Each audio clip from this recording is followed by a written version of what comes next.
Why is USA Network still promoting their dumb Chrisley show when the two of them are off to prison soon? I thought I would be rid of these two. Yet I'm still watching commercials for their stupid show. And then Raw goes off the air and I have Chrisley Knows Best on my TV screen. Why aren't they behind bars yet? Why am I still watching this garbage? Tonight, WWE presented its second steel cage match since Saturday. We had Braun Breaker and Grayson Waller at Vengeance Day on Saturday inside the steel cage. And tonight, it was Becky Lynch and Bayley. And Becky Lynch had promised that she had something up her sleeve. She had a hand that she had not yet played, not Mae Young's hand, but she had a hand that she had not yet played. And it turns out that that hand was LITA. One of the more random appearances that you will ever see on Monday Night Raw. Now, I was aware of the fact that LITA was backstage because she's been doing some stuff for them for A&E. She's been filming some stuff for one of their shows. And in fact, LITA was backstage at Raw 30 a few weeks ago in Philly. And I thought maybe she would make an appearance on the air, and she never did. And I thought that was kind of strange that they had all of these legends there, including LITA, but she never made an appearance on TV. Well, it just so happens that the Becky Lynch-Bayley match was delayed from Raw 30. And so now it becomes clear why we did not see LITA on the show that night, because she was probably going to interfere and help Becky Lynch win the match. So they just pushed it back by a few weeks, and instead we got what we saw here tonight. Becky Lynch picks up a win to close out tonight's episode of Monday Night Raw. And it appears to me now, all of a sudden, I see LITA out there hugging Becky Lynch at the end of the show. What the WrestleMania vision may be for Becky Lynch and for Bayley. Because I have not been able to figure out a good plan for the two of them heading into WrestleMania. Everybody is pretty much, all the key players are accounted for. And I said on the podcast on Sunday, Becky Lynch has been in a championship match every year at WrestleMania since she became the man. And so I can't imagine them going into WrestleMania and not having something for her to do other than just tacking her onto the Raw Women's Championship match. Now, all of a sudden, I'm thinking, okay, there may be a match in mind involving Becky Lynch and Bayley to kind of blow off the whole feud with her and Damage Control. And we'll talk more later about what I think that match may be. But the story of tonight has nothing to do with Becky Lynch or Bayley or any of that. And there was a lot of developments with the Elimination Chamber. We had all of our final qualifiers tonight, but the segment of the night belongs to Cody Rhodes and Paul Heyman. The wise man moseyed on over. He waddled over to Monday Night Raw tonight. We had a fantastic interaction between the two of them in the ring to pour a little gasoline on the WrestleMania match between Cody Rhodes and presumably Roman Reigns when he beats Sami Zayn at the Elimination Chamber. Because he is certainly not losing his championships to Sami Zayn. I thought what they did tonight was brilliant. The way they had Cody Rhodes address the Sami Zayn situation, I thought was in the same spirit of what I talked about on the podcast, exactly how I would do things. A few subtle differences, but more or less what I talked about doing. I thought it was very smart for them to do it that way, and then to have Paul Heyman come out there and to make people forget about Sami Zayn and take it in a totally different direction and make it personal. Paul Heyman tonight on the show made it personal. A lot of references to Dusty Rhodes, maybe too many references to Dusty, very heavy on the dust tonight. I know a few people who are heavy on the dust, but it had to be. To go down the road they wanted to go down, it had to be. And I love the fact that they were in Orlando and they tied it into the Performance Center and they tied it into how influential Dusty was in the Performance Center and the people who have come out of the Performance Center, including Roman Reigns. And I had somebody on my Twitter, one of the listeners of the podcast who follows me, right before I went live, he sent me an old Dusty tweet, because Dusty's Twitter account is still up.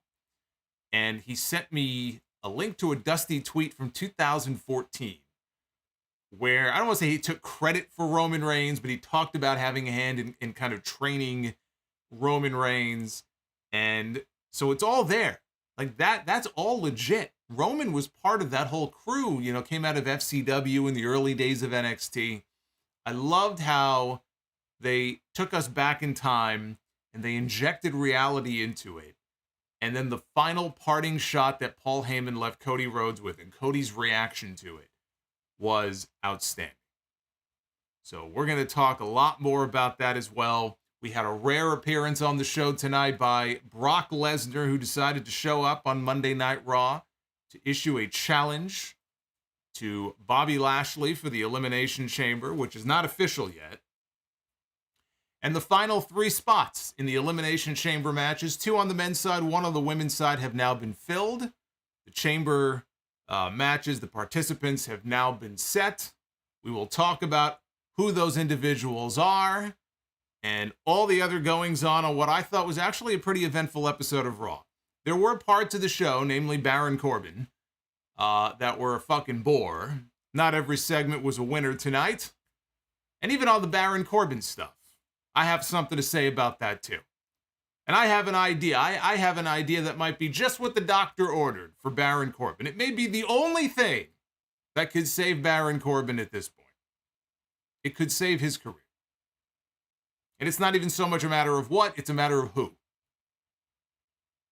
But you had a lot of star power on the show tonight. You had Cody and that great segment with Paul Heyman, who showed up tonight. Brock Lesnar showed up, right? It's always special when Brock shows up. We had the LITA appearance at the end of the show, big cage match with Becky and Bayley.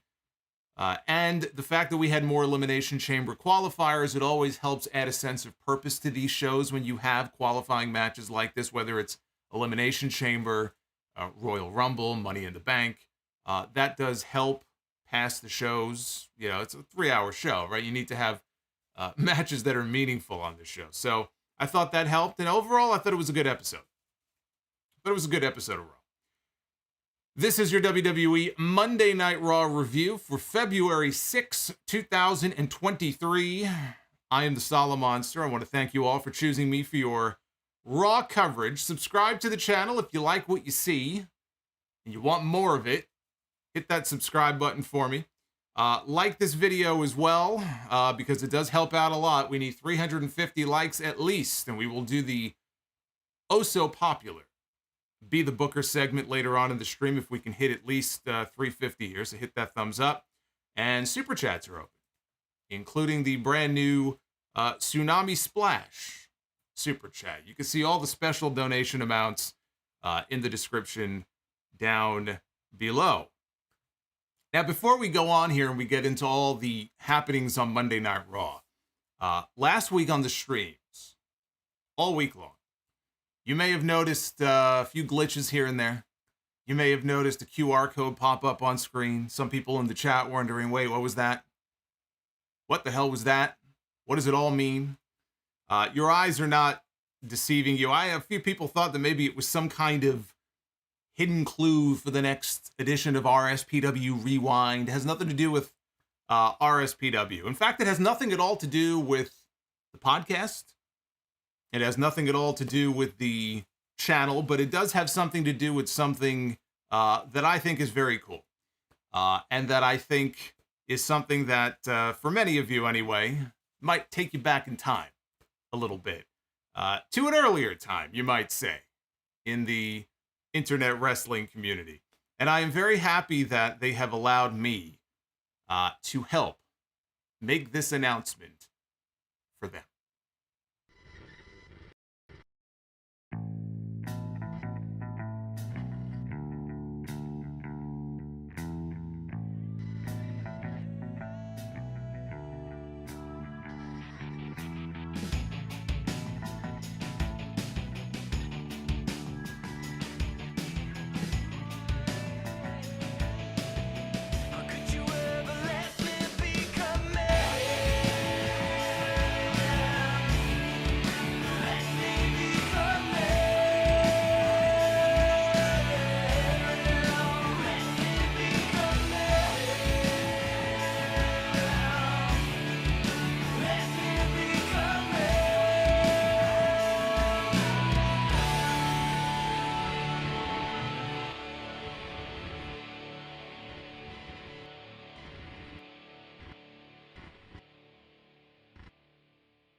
Scoop This is back, everybody. And I know not everybody is going to know what Scoop This is. Some of you will. Some of you absolutely will. And for those of you who don't, you're in for a treat. You know, it was on episode 655 of the podcast. And this was right, you know, kind of at the beginning of the pandemic, about 3 years ago. And I happened to mention some of the old wrestling websites, wrestling news websites, and other types of websites that I used to frequent back in the day. People are asking me, like, what websites were you on in the late 90s and the early 2000s? And, you know, I was just kind of riffing and I was talking about it. And I mentioned Scoop This. And Scoop This, basically, for those who don't know, it was basically a late 90s version of what Kayfabe News would be today. Kayfabe News is a website that obviously has a lot of parody stories. And that was the spirit of what Scoop This used to be back in the day. As it turns out, the folks at Scoop This were listening to that episode. And they had already been mulling over the idea for a while of kind of coming back and producing a magazine, an online magazine. Me mentioning them just sort of gave them the little nudge to go ahead and move forward with the idea. And so fast forward to today, and here we are. Now, I will tell you that what I have seen of the first issue is really good. And I think it's in the spirit of the old Scoop This, the way that I remember it, you know, all those years ago. For me, it was always good for a laugh. It didn't matter what was going on, if I was having a bad day or whatever. If they had a new story pop up or some kind of new graphic or something, I'd go on there and I'd have belly laughs sometimes. It always put a smile on my face. I always enjoyed going to that site. I was very sad when the site went away many years ago, but I never forgot about it. So I just want to say thank you again to their team for trusting me as a sounding board for this project. And also with, you know, making the first official announcement here on the Sound Off channel. And I hope the relaunch is a success. And I hope that the first issue does very well. And I hope that you will all check out that first issue when it drops, which will be very, very soon. So definitely keep an eye out for that. Again, scoopthis.com. I'm sure they'll have something up for you all very, very soon. So I wanted to mention that here before we get going, because I know there was some wondering what was up with those messages last week. I don't know how many of you put the pieces together. I know Fire Panda was very excited, but anyway, definitely check that out. Monday Night Raw opened. Now, I mentioned LITA and Becky and Cody and Heyman and Lesnar, right? A lot of names on the show tonight. What I didn't mention was Edge and Beth Phoenix. They opened the show tonight. They came out. Edge was smacking his wife's ass and grabbing his wife's ass multiple times, to the point where Beth Phoenix visibly looked at him and told him to stop. Stop doing that. He got caught last week. Somebody in the front row snapped a photo of him just copping a feel, grabbing 2 handfuls of his wife's ass. Yeah, I think that's great. I think that's the sign of a healthy marriage. And it also shows you that, you know, they called him the rated R superstar for a reason. Just because he's older now doesn't mean that he is not still, rated R, right? I say good for him. Good for the man. Every husband should be that happy in their relationship. I know many who are not. So he said that he is becoming the king of the comebacks. He actually said it's getting silly. He's got a ways to go before he catches up to The Undertaker. Or even Kane and Big Show as far as comebacks in wrestling. They replayed the end of the I Quit match from Extreme Rules, where Edge got beaten down and he said, "I quit," because, you know, they were about to give Beth Phoenix the concerto, which Rhea Ripley did anyway. And up until the Royal Rumble, that was the last time we saw either one of them, was at Extreme Rules back in October. And so they showed the footage again, and they cut back live to the ring, and Edge said that he had to calm himself down after seeing that footage again. He put over the Judgment Day, said all the members are in a better place now than they were the last time you saw them. So he was giving them their props. He put them all over, and he said that Finn Balor is operating at a level that we've never seen him at before. And Rhea Ripley went in there at the Royal Rumble. She entered at number 1, and she went all the way to the very end and won the Royal Rumble match. So he gave the Judgment Day a golf clap, and the fans started chanting, "You still got it." And Edge said that he never lost it. Beth took over, and she said that she was going to cut right to the chase. She said, "If you've got the stones, Ripley, Balor, my husband and I are here to finish." She didn't say finish what, but I assume they meant their business with the Judgment Day. I can only imagine what Edge was thinking. She said that they were here to finish, and they were interrupted by the Judgment Day. Finn Balor, Damien Priest, and ex-con Dom, they all came out. No Rhea Ripley. Rhea Ripley had WrestleMania promotion obligations. She was not there tonight. Dominic said that you guys must have heard because the word on the street travels fast. Said, since you guys have been gone, I've served hard time. So you guys better run along before I do something to you that I learned on the inside. Said, just like I did to my deadbeat dad because he didn't even make it into the Royal Rumble match. And the fans chanted, "You suck" at him. Priest said that every time they beat them down, they just keep coming back for more. He said tonight, he's going to beat down Angelo Dawkins in the money. And then he stopped himself from saying Money in the Bank. And he looked at Finn Balor as he was trying to collect himself. He looked at Finn Balor and he apologized and said that I hate Edge so much, I'm all flustered. I don't know what I'm saying. And he corrected himself and he said Elimination Chamber, since he had a qualifying match coming up with Angelo Dawkins. Dominic said that he wishes Mommy was here.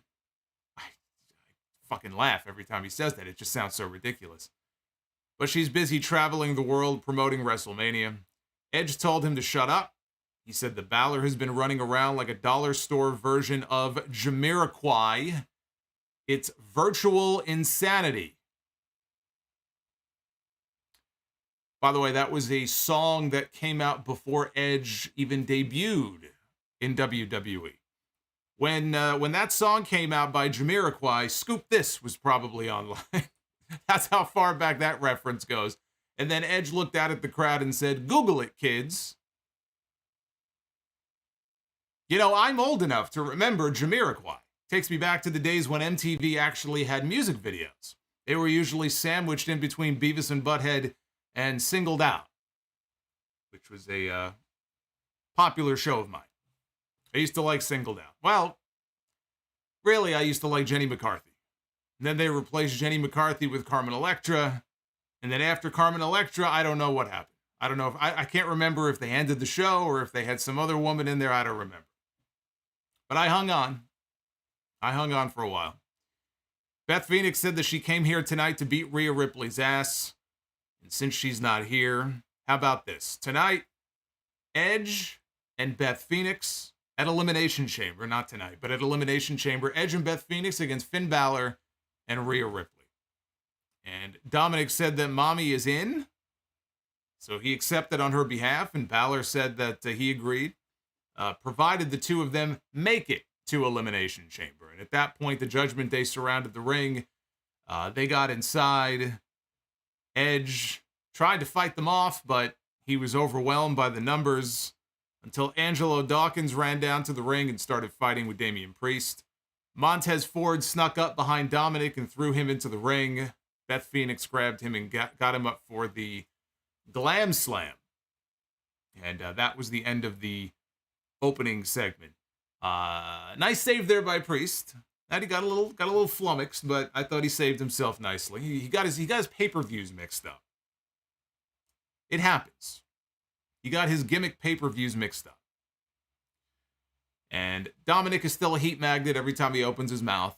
Yeah, not Vicky Guerrero level heat when she had like magma level nuclear heat when she was kind of at her peak of awfulness. But he's a heat magnet. And I am still entertained whenever he's on TV. So what they did here was they set up the predictable match for Elimination Chamber. They set up Edge and Beth Phoenix against Finn Balor and Rhea Ripley. Damien Priest is going to qualify. I was sure coming into tonight he was going to qualify for the Chamber. If I was surprised by anything, it was the fact that it was a tag team match they set up and not a six-man tag. Just the way they went off the air last week. It looked like maybe Cody would be involved. It would give Cody something to do between now and WrestleMania. And maybe they would do Cody, Edge, and Beth against Balor, Dominic, and Rhea. So the only surprise is that they're going the tag team route and not the 6-person route. But otherwise, this was the predictable setup for the logical match to do. To give them something to do at the next pay-per-view. When they came back from break, Damien Priest, one-on-one with Angelo Dawkins in a money... There I go now. Now Damien Priest is rubbing off on me. In an Elimination Chamber qualifying match. It was already in progress. This match was joined in progress. I thought they had a good competitive match. Dawkins, he's got good fire to him. And again, I think that when he got swept up in all that talk, was it last year or the year before? I think he was on the After the Bell podcast, the Corey Graves podcast. And he talked about how upset it made him to hear all these people talking about how great Angelo Dawkins or how great Montez Ford is going to be. He's going to be a great single star. He's carrying dead weight in Angelo Dawkins. Montez Ford is a future world champion. And he said it bothered him. How does it not? He made him so angry one day, he just kind of left the house to go, running or jogging outside because it's almost like, what about me? I'm chopped liver over here. Ever since then, he seems to just have a fire just lit under his ass. Like every time he goes out there, he's out to prove something to somebody. And he's been very impressive. Now, my mind hasn't changed about who the real star of the team will end up being. I think both of them could have single success, but Angelo Dawkins is not going to have single success the likes that Montez Ford has the potential to be a single star. It's just not going to happen. I just don't see it. It even hit me tonight. Not that he's the only one to wear basketball shorts. I mean, Kevin Owens wears fucking basketball shorts. But just even tonight, him being out there when he ran out there wearing the basketball shorts and then looking at Montez Ford wearing the long tights later in the night, who looked like more of a star. Montez Ford. And that's okay. But every time I see him now in the ring, he's a house of fire and he's doing a good job of getting the crowd into his matches. And so good for him. He's got a chip on his shoulder and he feels like he has to go out there and prove something. But tonight was not his night. I was not anticipating that he was going into the Elimination Chamber. I think most people watching this probably figured he was not winning this match. But I thought for the time it lasted, it was a competitive match. Dawkins thought he had it after a swanton bomb off the top, and he was banging the mat in frustration after Priest kicked out. Priest finally caught him with the South of Heaven chokeslam and pinned him to punch his ticket to the Elimination Chamber, the United States Championship Elimination Chamber match. And again, you knew that one member of the Street Profits was going to the chamber, and that member was not going to be Angelo Dawkins. Adam Pearce was backstage with Maxine Dupree and the Maximum Male Models signing the contract to bring them over from SmackDown to Monday Night Raw. She said that she has big plans for them. Now, PW Insider earlier today had a report mentioning the fact that 5 SmackDown talents have been shuttered over to the Monday Night Raw brand. That's all 3 members of the Maximum Male Models and Los Lotharios, who we did not see on the show tonight, but they also have been moved officially to the Monday Night Raw brand. So they will join the Maximum Male Mid-Carders now on Monday nights. Chelsea Green interrupted the segment, so off went the male models. And she wanted again to talk to Adam Pearce. And she again asked Adam Pearce if he's the manager. He said, "We've been over this. Remember we talked last week? Like, you know who I am." She complained about the type of chocolate that was supplied in her dressing room. It was Belgian and not Swiss.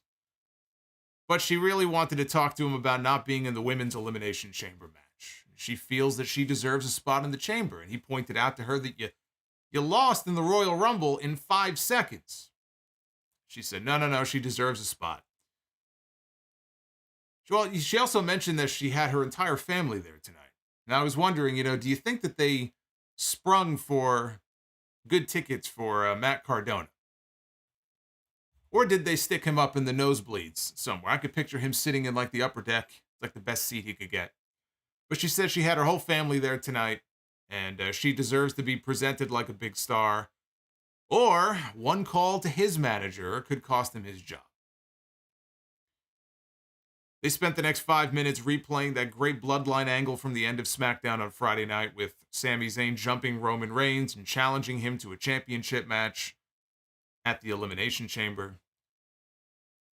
Dexter Lumis with Johnny Gargano in his corner against Baron Corbin with JBL in his.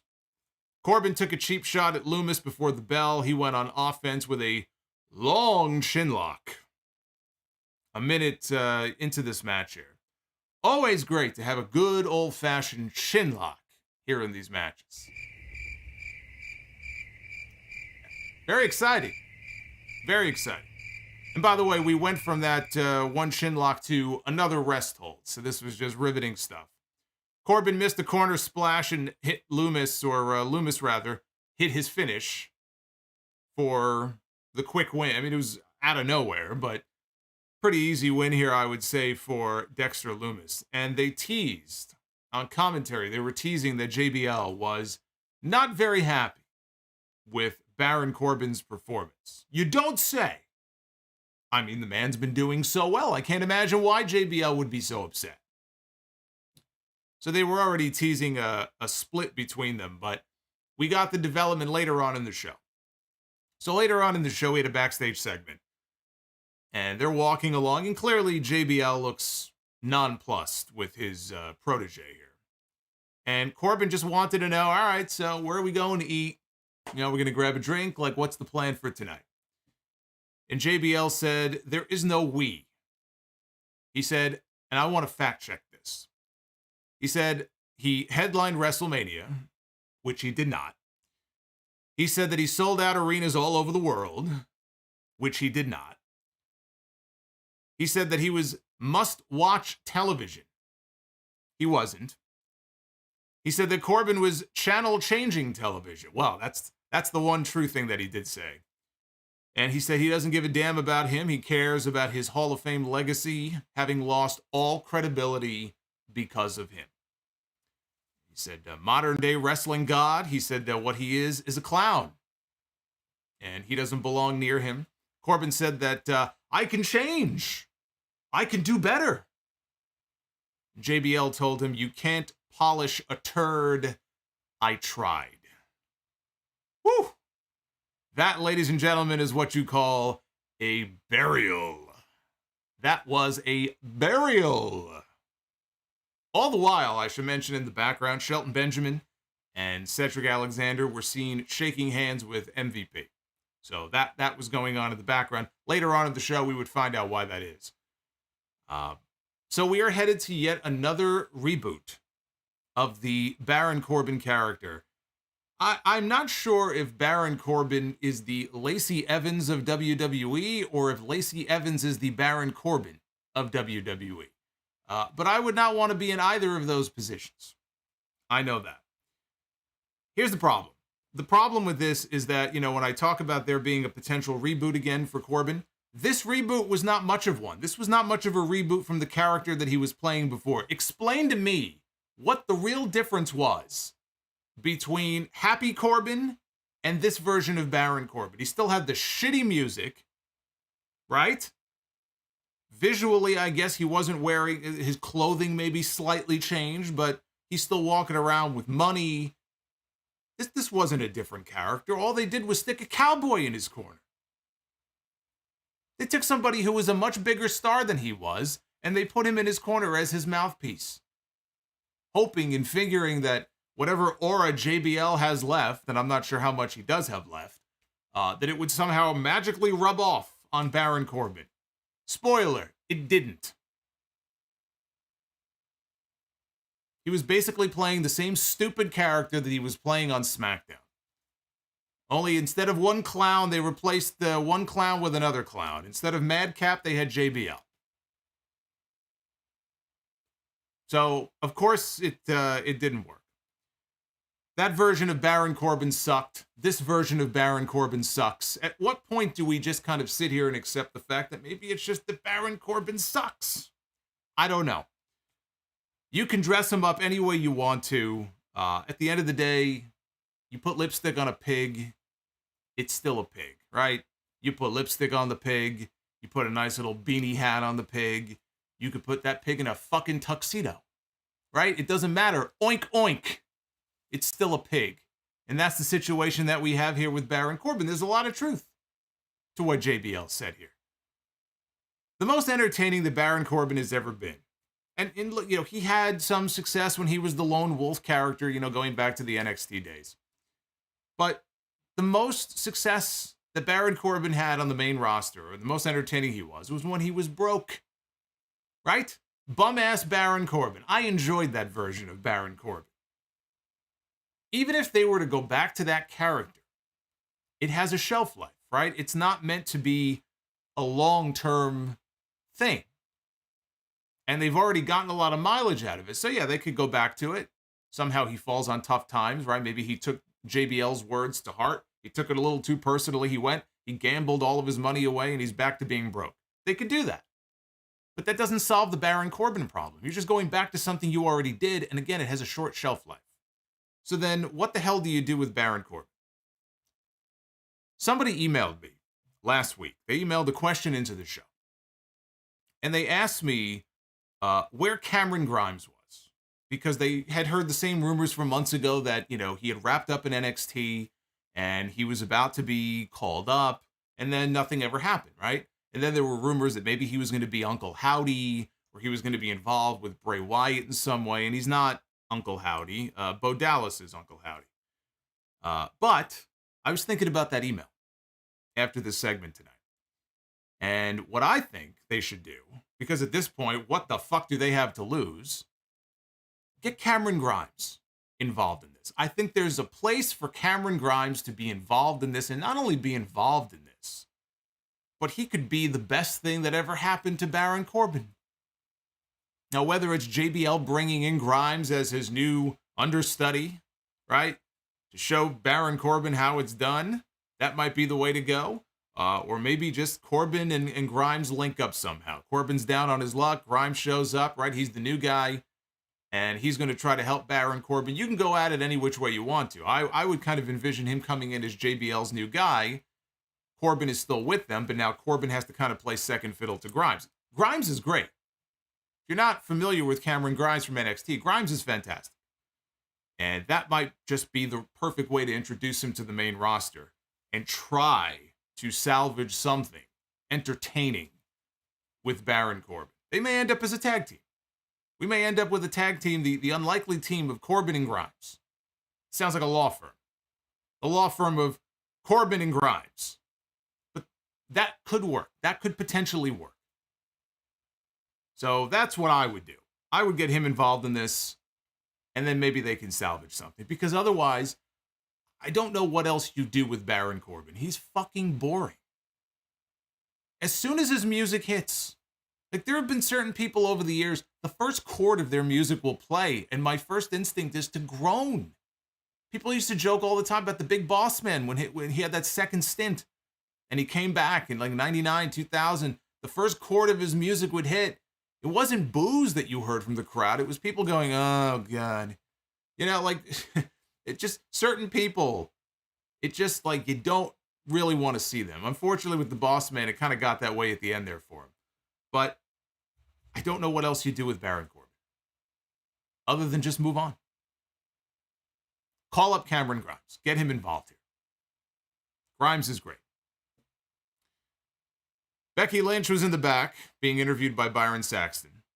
10 years ago, she said she first met Bayley in the weight room at the Performance Center. And she seemed kind and she wanted to be great, but Becky also wanted to be great. And she would eventually go on to become the man in this industry. She said Bayley didn't like that, so she attacked her with chairs and she separated Becky's shoulder.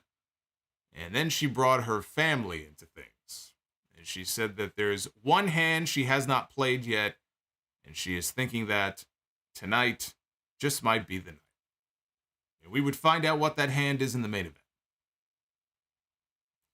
They replayed the Triple H Braveheart skit that they did for WrestleMania. The last time they were in Los Angeles when WrestleMania went Hollywood in 2005.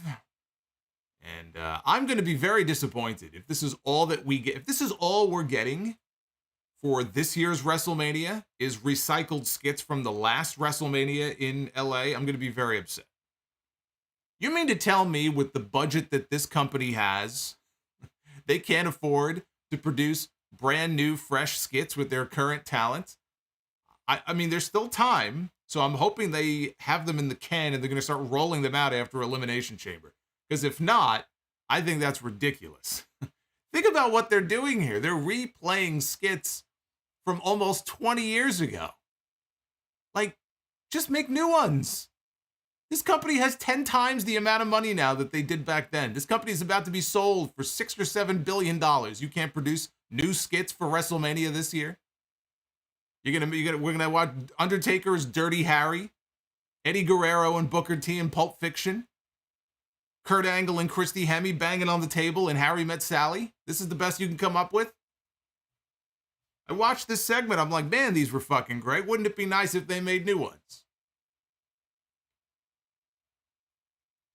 The Beast was in Orlando tonight.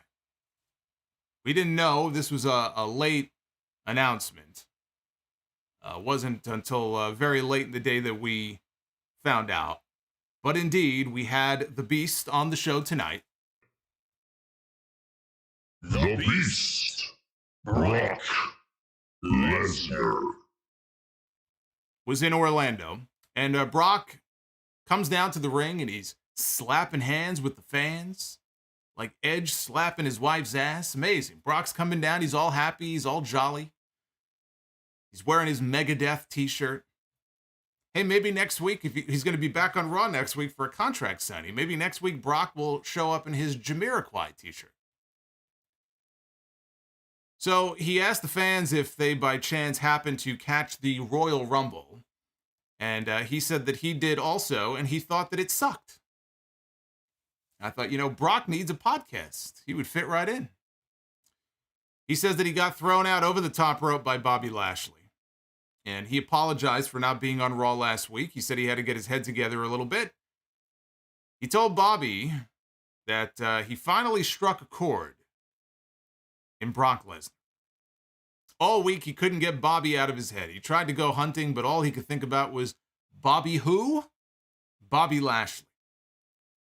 The next day, he wanted to go ice fishing. I would love to go ice fishing with Brock Lesnar. I think that would be fun. Be a little intimidating, but I feel like... See, I wouldn't want to go hunting with Brock Lesnar. I feel like that would end badly for me. But to go ice fishing with Brock Lesnar, I think, could be a fun experience. But he was going to go ice fishing, and again, all he could think about was Bobby who? Bobby Lashley.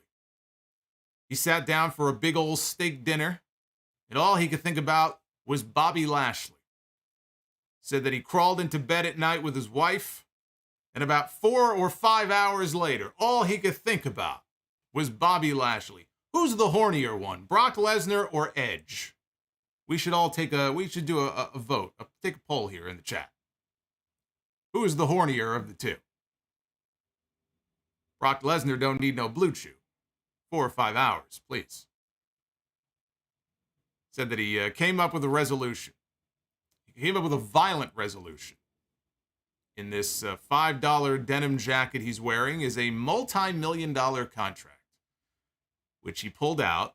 And in this contract, it states that Bobby Lashley versus Brock Lesnar will take place at the Elimination Chamber. Now, Bobby Lashley, if you've got a set of balls on you, you'll get your ass down here and you will sign this contract. And ask, and ye shall receive. Bobby Lashley's music played, and out he came in his nice dress shirt and his vest. Lashley got in the ring. He said it was nice for Brock to grace us with his presence. He wanted to take a walk down memory lane first. He said he and Brock had a match number 1, at the Royal Rumble last year. And he said what happened? He pinned him. Match number 2, Brock won. But if memory serves, he laid his ass unconscious after he left the ring. So the third meeting that they had was at the Royal Rumble, and he threw his ass out over the top rope, no problem. Brock handed him the contract. Bobby said things are going to be done on his terms now. He said that he's going to let his agent his manager and his lawyer look the contract over, and then he'll get back to Brock. And he asked Brock if he was surprised that Bobby Who has one up on you. What you gonna do when Bobby Who gets one up on you, dude? Hulk Hogan is doing karaoke, by the way, at his Hogan Beat Shop tonight. I saw that he posted a video promo on his social media with his son, Nick. And Hogan had the classic Winged Eagle championship. I guess they're going to give away a Winged Eagle belt to the male winner of the karaoke contest. And they had a spray-painted NWO WCW belt that was going to be awarded to the female winner. And Hogan, contrary to what Kurt Angle was talking about, is not paralyzed from the... somehow the Kurt Angle thing got spun into Hulk Hogan is paralyzed from the waist down, even though we literally saw Hulk Hogan walk out on stage at Raw 30. Somehow this turned into him being paralyzed from the waist down. It's amazing how things end up being twisted on the interweb. It's a miracle Hulk Hogan can walk again. So anyway, Bobby Lashley, after he did his little Dr. Seuss act over here, he went to go leave. Actually, first he stuck his finger in Brock's face. He kind of booped him on the nose. And he went to go leave. Brock grabbed him, gave him an F5. He went to go leave, and the fans chanted one more time. And so Brock put his hat back down, and he picked him up and gave him a second F5, because Brock, if nothing else, is a man of the people. So they are doing it at Elimination Chamber. We're going to get Brock Lesnar. It's not official yet, because Bobby has to let his lawyer look it over. But let's assume that his lawyer says it's all good. They're going to be doing the rematch at Elimination Chamber, which does not mean that they cannot run it back one final time at WrestleMania. I just don't see how you get there unless you do some sort of Montreal screw job for the finish to get get the fans to want to see a fourth singles match between these two guys. And I'm not sure what that would be. It could very well have to do with the Hurt Business, getting back together, and they get involved and help Bobby win the match. And then maybe that could get us to a fourth match with some sort of stipulation. So it's still possible, even though they're doing it at the Chamber, that we could get Brock Lesnar and Bobby Lashley at WrestleMania. It worries me, though. It worries me that they're doing it now because what they want to do at WrestleMania is Brock Lesnar and Gunther. Now, I don't want to sit here and tell you that, I don't want to see Brock Lesnar and Gunther, no, I think that would be a fun match to watch. I don't think it's going to end well for Gunther when that match happens.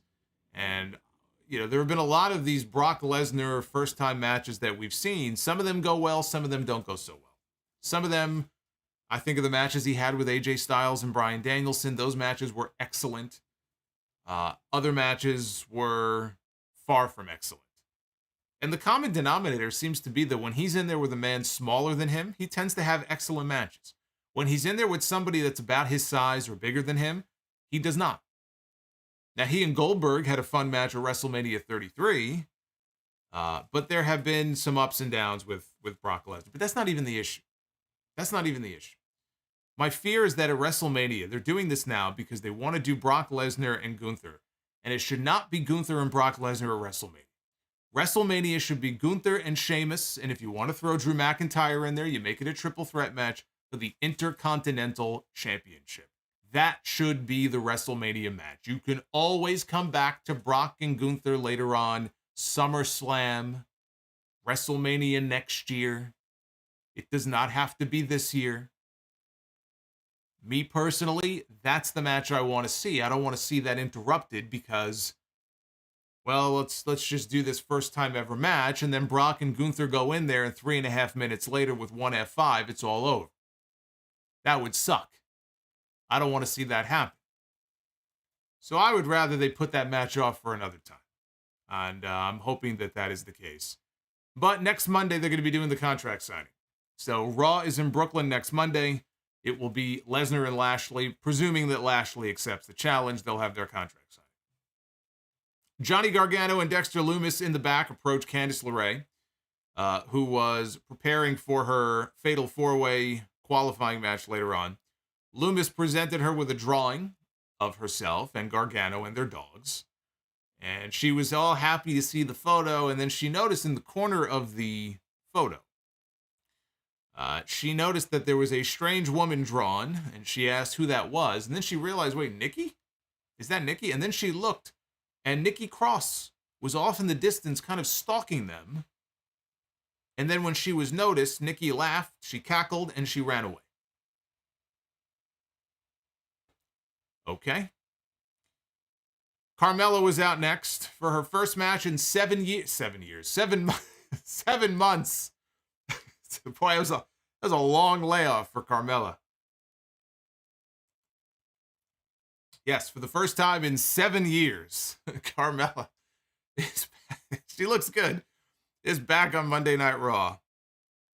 I'm sick, so don't hold it against me. I wasn't even sure if I was going to be able to do this stream tonight, but I'm hanging on by a thread, but I'm okay. My brain may be mush, but we're doing okay here. So she was competing for the final spot in the women's Elimination Chamber match. It was Carmella, Candice LeRae, Mia Yim, and Piper Niven. Early in the match, there was a cool spot where 3 of the 4 women were sitting on the mat, and Piper Niven came in with just a running body block and just wiped them all out. Candice hit Niven with a missile drop kick and then followed up with a lion salt. Mia Yim, though, broke up the pin. Niven came back with a black hole slam on Mia and would have won the match, but Candice broke up the fall. For the finish, Carmella super kicked Piper and then covered Candice and got the win. So Carmella gets the final spot. Natty got the spot on Friday because they're going to be in Canada, so of course Natty's going to be in the match. And Carmella gets the final spot to round out the participants in the women's chamber match. I was hoping that Piper Niven would get the spot, but it doesn't matter because neither one of them are going to win. Asuka is going to win. Asuka should win that chamber match, and Asuka should be the one going to WrestleMania challenging Bianca anyway, so it doesn't matter. We had Otis and Chad Gable against Shelton Benjamin and Cedric Alexander, and look at who they had in their corner. MVP. MVP is officially now back with Cedric and Shelton. They reached some sort of agreement, right? We saw them in the back shaking hands earlier. There was a very impressive spot early on where Cedric went for a neuralizer. Chad Gable, though, caught him and in one fluid motion hit a German suplex because Chad Gable is fucking great. Otis tagged in, gave Benjamin the world's strongest slam. Otis worked over Shelton for a little bit before Cedric tagged in, ran wild on Gable. But when he went for a dive, Gable caught him and suplexed him on the floor, and the crowd gasped at that spot. Gable followed with a diving headbutt. Benjamin, though, broke up the cover. Shelton hit Otis with a pretty impressive Samoan drop to get the big guy up like that, so he dropped him. Alexander then dodged Gable's moonsault attempt and hit the lumbar check, which is always a fucking great-looking fin. I love that move. So he hit him with the lumbar check and got the win. A much-needed win for the Hurt Business. If the Hurt Business is back together now, right? We know MVP is back with them. I have a feeling at Elimination Chamber, if not sooner, Bobby Lashley will join that crew, and we'll have Lashley back together. The whole gang will be back together, maybe with Omos. But if the Hurt Business is going to be back together, they need to start racking up some wins. So this was an important win for them. I hate to see, Gable keep losing, but again, this was a win that Benjamin and Alexander needed more than Alpha Academy did. They replayed the match last week. I say they replayed the match because the match was like a minute. So they replayed most of the match with Rick Boogs. Rick Boogs is back. Beat The Miz last week. Back live, Miz told Kathy Kelly that he was going to be talking to Adam Pearce. He was waiting outside Adam Pearce's office. He was waiting to talk to him about the fact that his suit, the suit that his wife bought him, was ruined last week because he had to wrestle Rick Boogs on short notice and didn't have time to change into his gear. So he was very upset about that. And Boogs then walked out of Pearce's office, and Miz wanted to know how he got an appointment before he did. And he said that Boogs was just lucky that Pearce was a lazy, incompetent official Miz did not realize that Adam Pearce had stuck his head out. He had heard everything that the Miz just said. And Pearce said that if Miz wanted a rematch, all he had to do was ask, and he made it official for next week. So next Monday night, it will be the Miz one-on-one with Rick Boogs. Chelsea Green then showed up. She interrupted the segment and told Adam Pearce that she was headed to the ring and he had better find her an opponent. Or she said that she will talk to his manager. And she's doing this thing now at the end of her promos where she says, "Okay, thanks, bye. Okay, thanks, bye." Before she walks away. It looks like that's going to be her. It looks like that's going to be her thing. Okay, thanks, bye. Okay, thanks, bye. So Chelsea came out for her match, and she was waiting to find out who her opponent was going to be, and it turned out to be Asuka.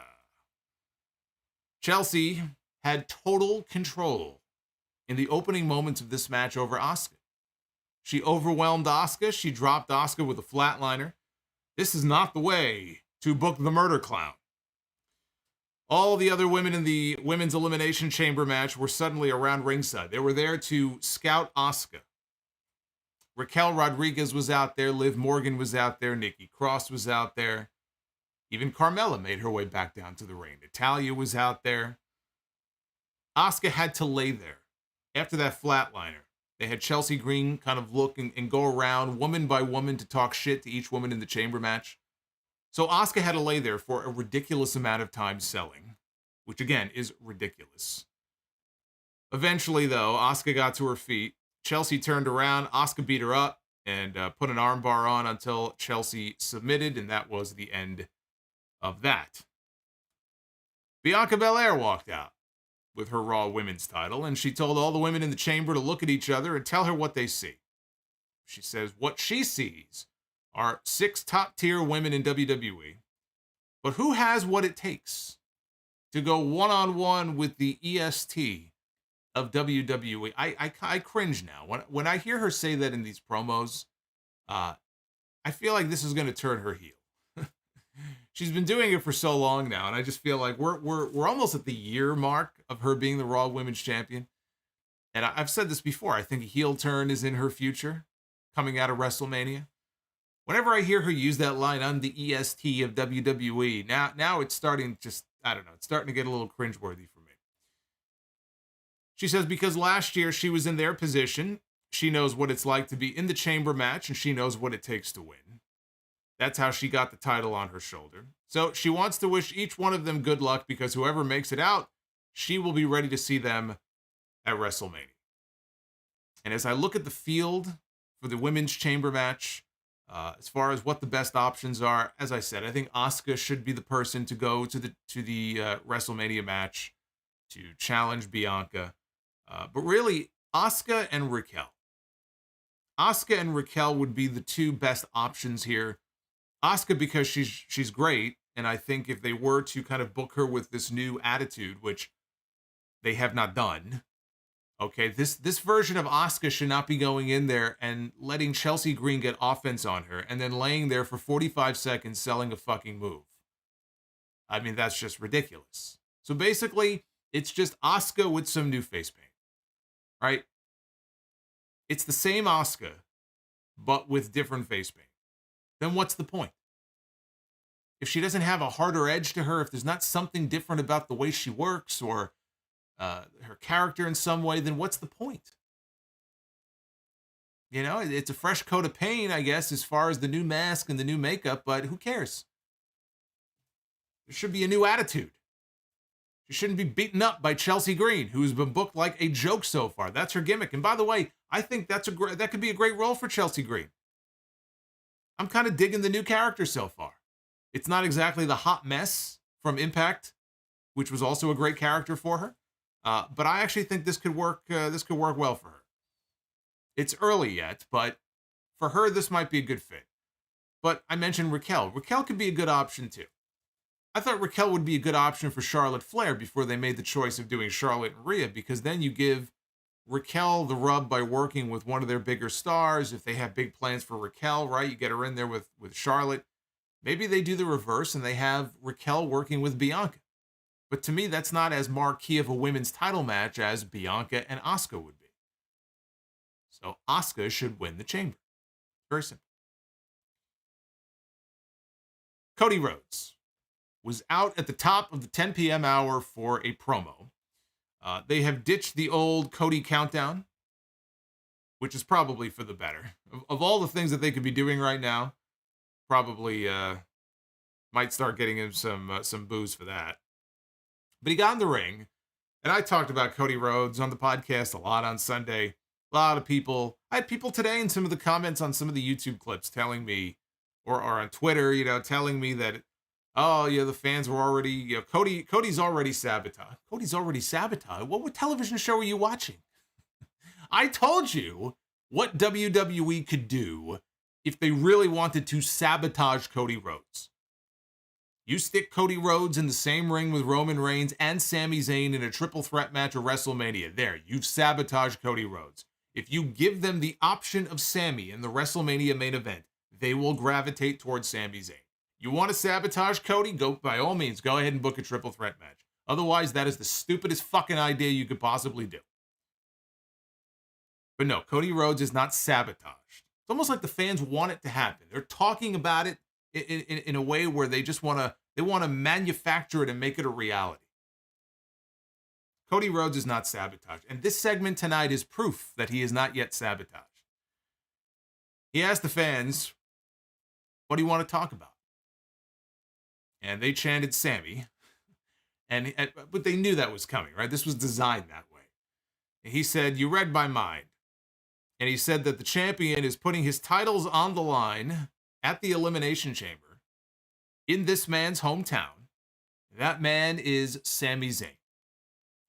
And the people chanted, Sami, Sami, right? They chanted for Sami Zayn.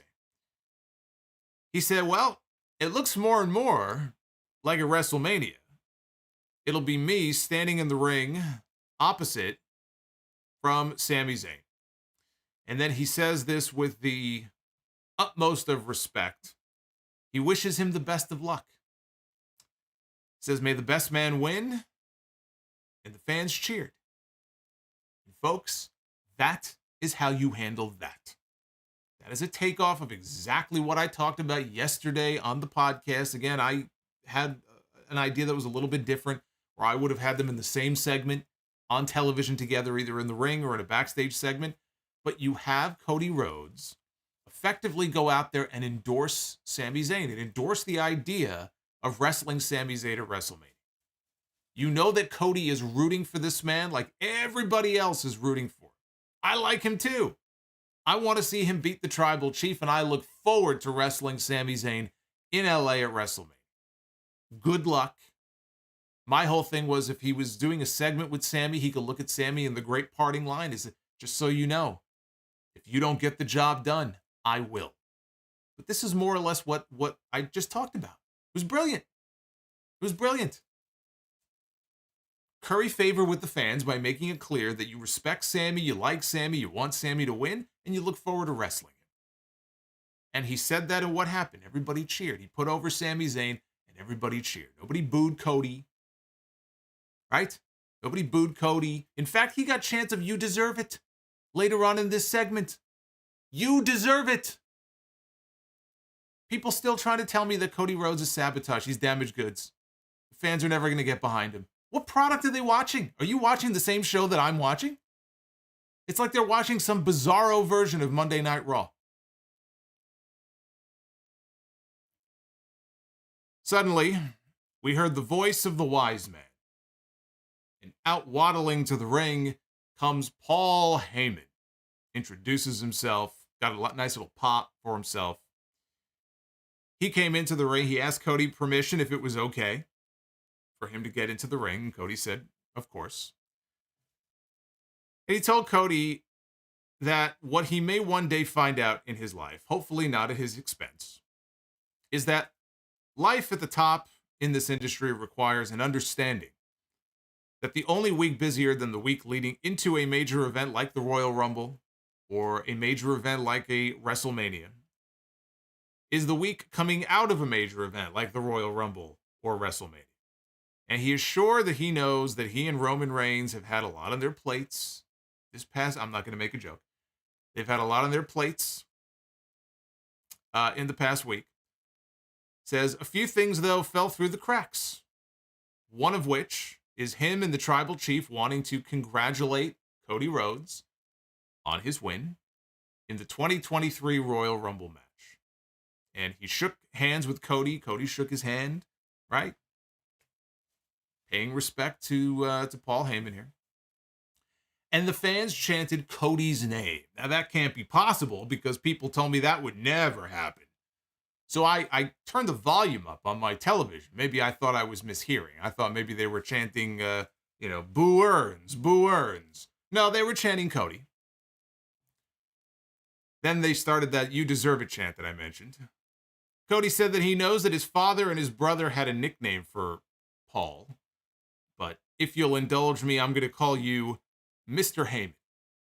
Because he had an unparalleled respect for him. And Cody said, I think I know why. He said that he wanted to tell a story. The year was 2000. In the year 2000. Remember that?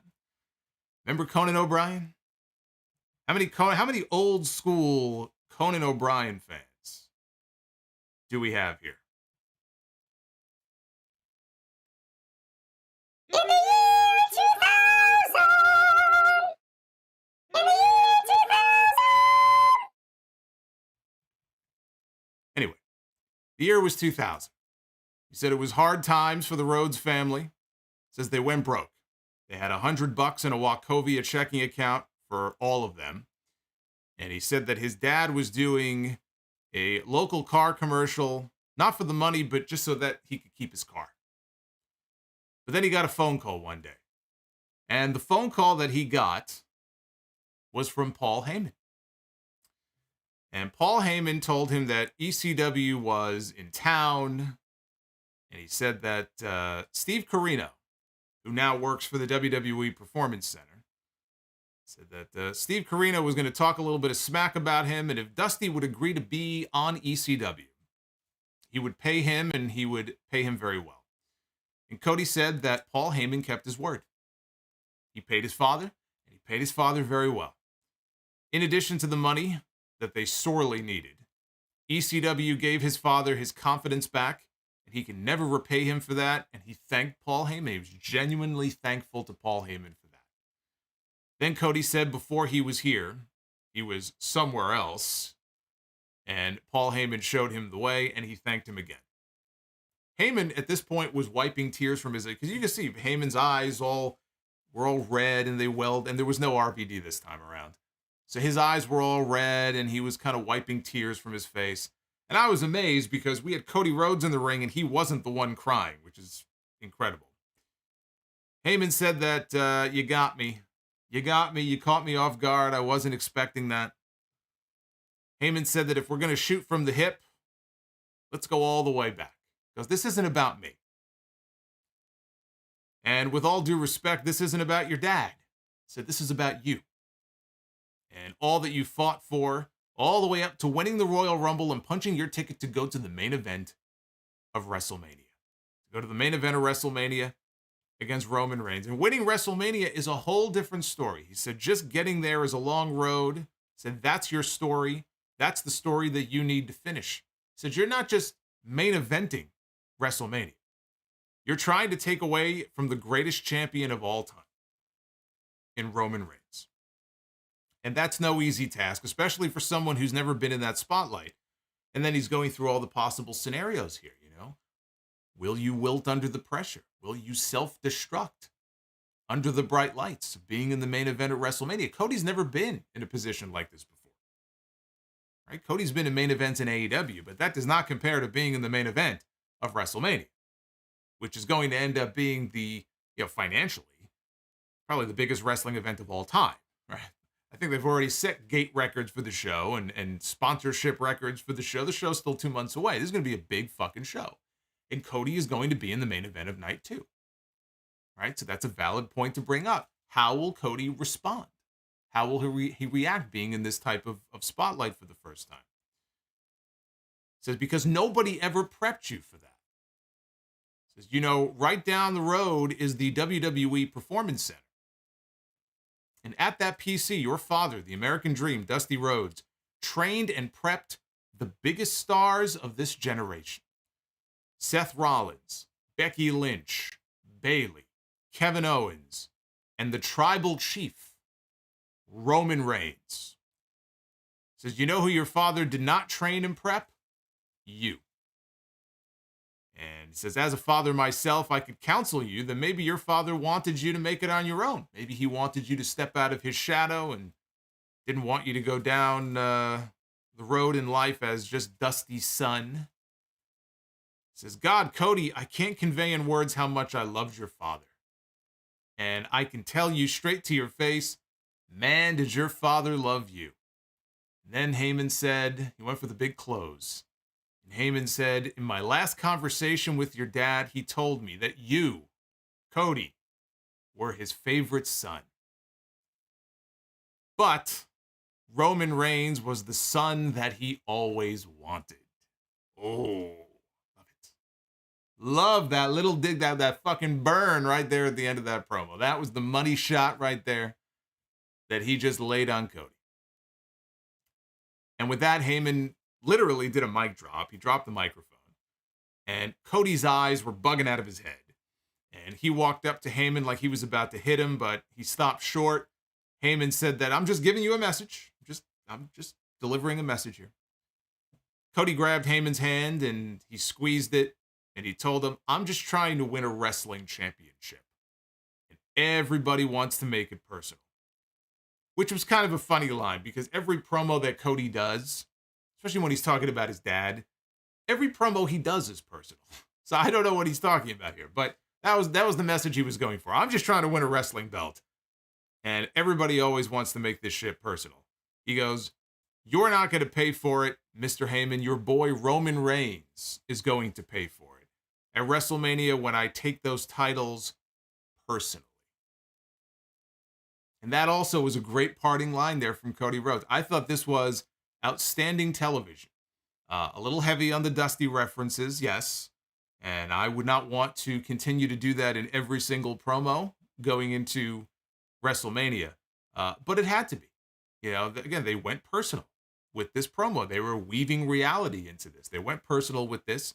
And it was rooted in reality. Dusty is a very important part of this story. It was a story that Cody first told on television almost a year ago, right after he came back to the company. The whole story is rooted in Cody trying to win the championship that his father had taken away from him in Madison Square Garden back in the 1970s, right? That's how this story got started in the first place.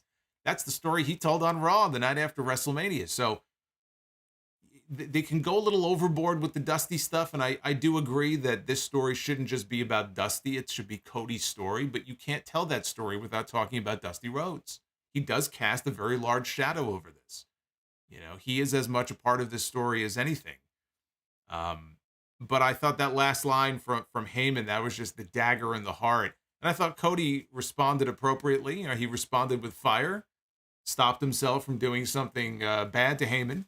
But obviously he was very upset, excuse me, about what Heyman said. And then he kind of came back with a one-liner of his own.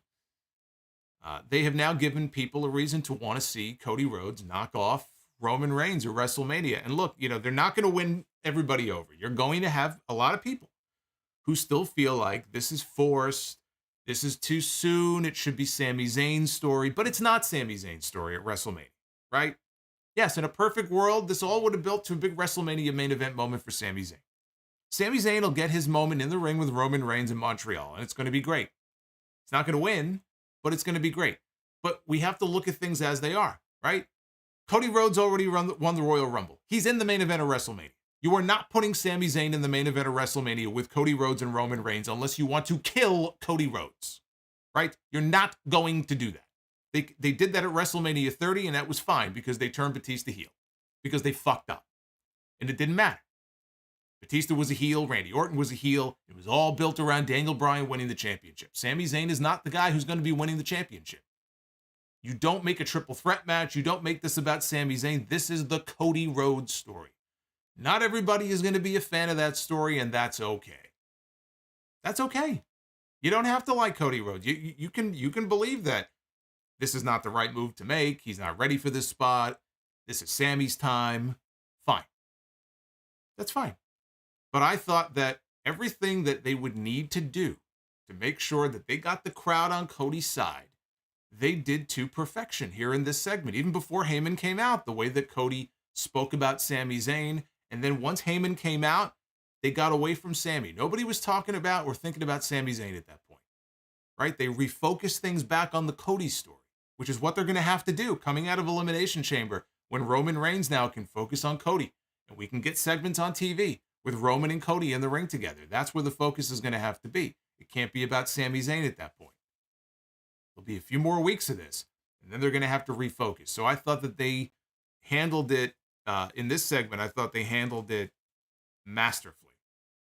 And, you know, Roman sending his lapdog out there on his behalf to rile up Cody, I thought was brilliant, you know, to take him off his game.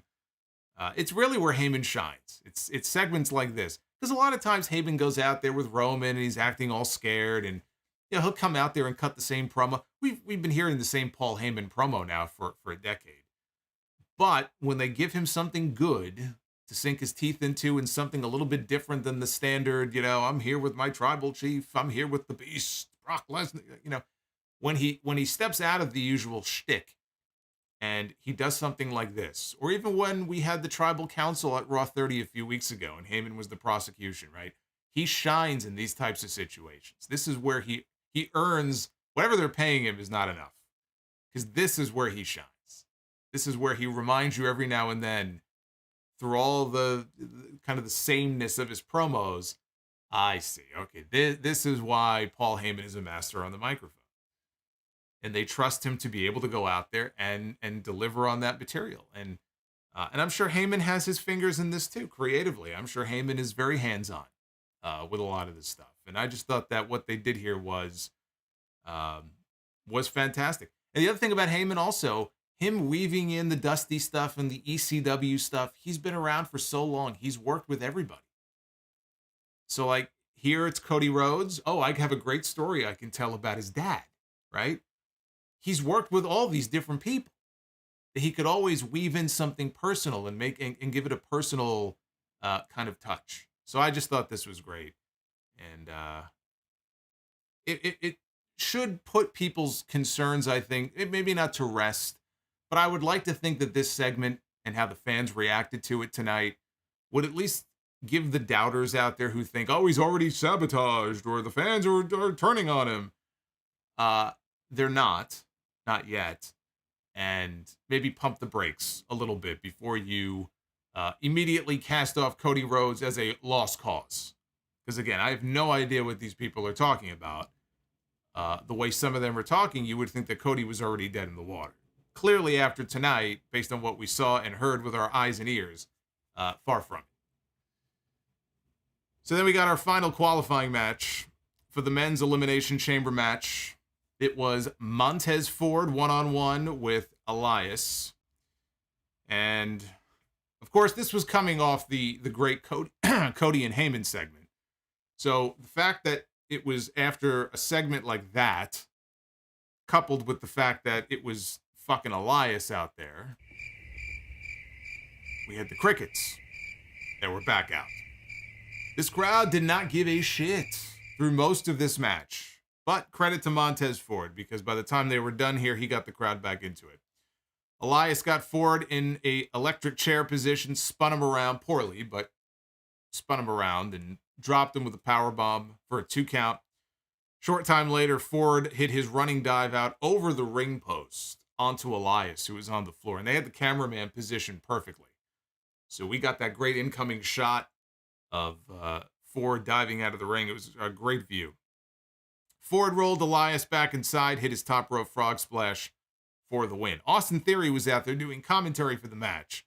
When the match was over, Theory stood up on the announce desk, and he was posing with his U.S. title. Seth Rollins showed up. He tripped Theory, who fell to the floor. And Rollins then stomped Theory on the floor, and he danced to his theme song. And as dead as the crowd was for most of this match, again, it was Ford who won them over pretty big by the end. And now he heads into the biggest singles opportunity of his career. When he got hurt last year, he had a foot injury. Angelo Dawkins got a lot of ring time as a singles. He had a lot of singles matches on TV. Montez Ford has had very, very few compared to Angelo Dawkins. This will be his biggest singles opportunity. It's a multi-man match, but he's in there as a single. He's not in there as part of a tag team. This will be his biggest singles opportunity of his life so far. And you know, I think he'll do well. I have faith in Montez Ford. I see big things in his future. As I've said before, I think he'll be in the Money in the Bank match this year. He's not going to win. LA Knight is my early pick to win, but I think this is going to be the year where he breaks out in a big way. I'm not saying the Street Profits are going to be splitting up in the near future necessarily, but I definitely think this is going to be the year where he breaks out and we see what he can do on his own. And then also, you know, there's a question now of how does Angelo Dawkins react to what we saw tonight? He lost, and his partner won. He didn't get into the chamber. Montez Ford did. Do they start teasing anything on television as far as him being frustrated, him showing jealousy in any way? That'll be something to watch for now on television going forward, is how Angelo Dawkins reacts to this. Do they just ignore it and he's just happy for his partner? Or do they start to kind of plant seeds and start teasing something for down the road? The main event was Becky Lynch, one-on-one against Bayley. Steel cage match. This was the cage match that was too big. It was too hot for Raw 30, so they saved it for tonight. Io Sky was outside the cage with Dakota Kai, who was on crutches with a knee brace on. That's not good. She got hurt in the Women's Royal Rumble match. We don't know what the injury is. Obviously, it's a knee injury, but we don't know the extent of it, what type of knee injury, how serious it is. It can't be that serious if she's out there performing on television. But she's out there on crutches with a knee brace on, so that's not exactly a good thing. Becky was furious with her early on, yelling at Bayley, "You want to talk about my family?" while she was throwing Bayley into the side of the cage. Bayley got a top rope elbow drop before the final commercial break. Coming out of the break, Bayley tried to climb out. Becky, though, caught up to her. She got Bayley hanging over the top rope, and she delivered a top rope leg drop. Bayley came back with a leg submission, but Becky was able to roll through out of it, and she sent Bayley headfirst into the middle turnbuckle. They fought back up on the ropes again, and this time Bayley got a Bayley-to-belly suplex off the ropes, and she got a near fall out of it. Bayley started climbing again. And now Becky begins to climb up after her, and they were both sitting now on top of the cage. And somehow Bayley was able, or Becky rather, was able to kind of reposition herself while sitting on top of the cage, and she got Bayley in the disarm her submission. And Bayley was screaming and, wailing and shouting, and she fell back into the ring. So Io Sky sees this. Now Dakota can't climb. So Io Sky scales the cage, climbs up to where Becky is, and she knocks Becky back down into the ring. On the other side of the cage, Dakota Kai takes one of her crutches and hands it through the cage. Like it was kind of in the corner. There was an opening. It's not like the old blue bar cage. You can't just stick something through the big squares. But where the cage connects in the corner, there was kind of a gap. And so she fed one of her crutches through the gap to Bayley, who hit Becky with a gut shot. She grabbed the other crutch away from Dakota. Actually, I'm skipping ahead here. I spoiled the big return. After Dakota hands Bayley the crutch, we hear Lita's theme music. And out she comes. Again, one of the most random run-ins that you will see on this show. She comes down to the ring, and she grabbed the other crutch away from Dakota Kai. She hit Io with it, gave Io a twist of fate on the floor. Bayley went to go leave through the door, and Lita was over by where the door was, kind of backing Dakota away. As Bayley went to go exit the cage, Lita very lightly slam the cage door on Bayley's head. This was not the Freebirds slamming the door on Kerry Von Erich's head, or China slamming the door on Mankind's head. Yeah, which is good. I don't want her to bash the woman's brains in, but she was very gentle with how she slammed the door on Bayley's head. Bayley stumbled backwards into a manhandle slam, and Becky Lynch got the pin. After the match was over, Lita got into the cage, and she and Becky hugged. And she said she had one hand left to play, and it looked like Lita was that hand. So a totally random appearance. As I said earlier, Lita has been filming stuff for them for A&E. She's been backstage at some of the shows. She was said to be backstage at Raw 30. She wasn't used. It just so happened the cage match that night got delayed. And now we know why we didn't see Lita on TV that night. They had something planned for her, and they had to push it back. And so instead, we got it tonight. The question now is, was it a one-shot? Because when this was over, and I'm watching Becky and Lita celebrating in the ring together, I was left thinking that maybe now the vision is coming together of what the match could be at WrestleMania. Because the only other option for Becky Lynch is to add her to the Raw Women's title match and make it a fatal four-way. If you have, let's say, Asuka wins the Chamber. You have Bianca, you have Asuka, you have Becky, and you have Bayley, and you make it a fatal four-way. I'm not saying I want them to do that, but I didn't see any other real option for Becky Lynch. Now it's coming together. Now I can envision them doing a tag team match at WrestleMania. I can see Becky Lynch and Lita and possibly Trish Stratus on one side, and all three members of Damage Control on the other. Becky, Lita, Trish against Bayley, Io, and Dakota.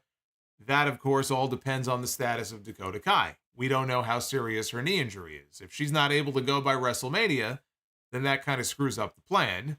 But I could see that being the match. That could be a special attraction. You get Lita and Trish back, tagging with Becky against Damage Control.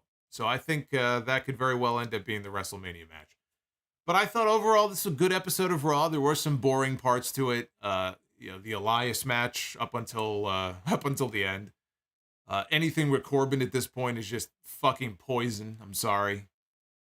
Let's get Cameron Grimes in there, please. Let's get Cameron Grimes back on TV, period, number one. And number two, let's get him involved in that and see what they could do if they could turn that thing around.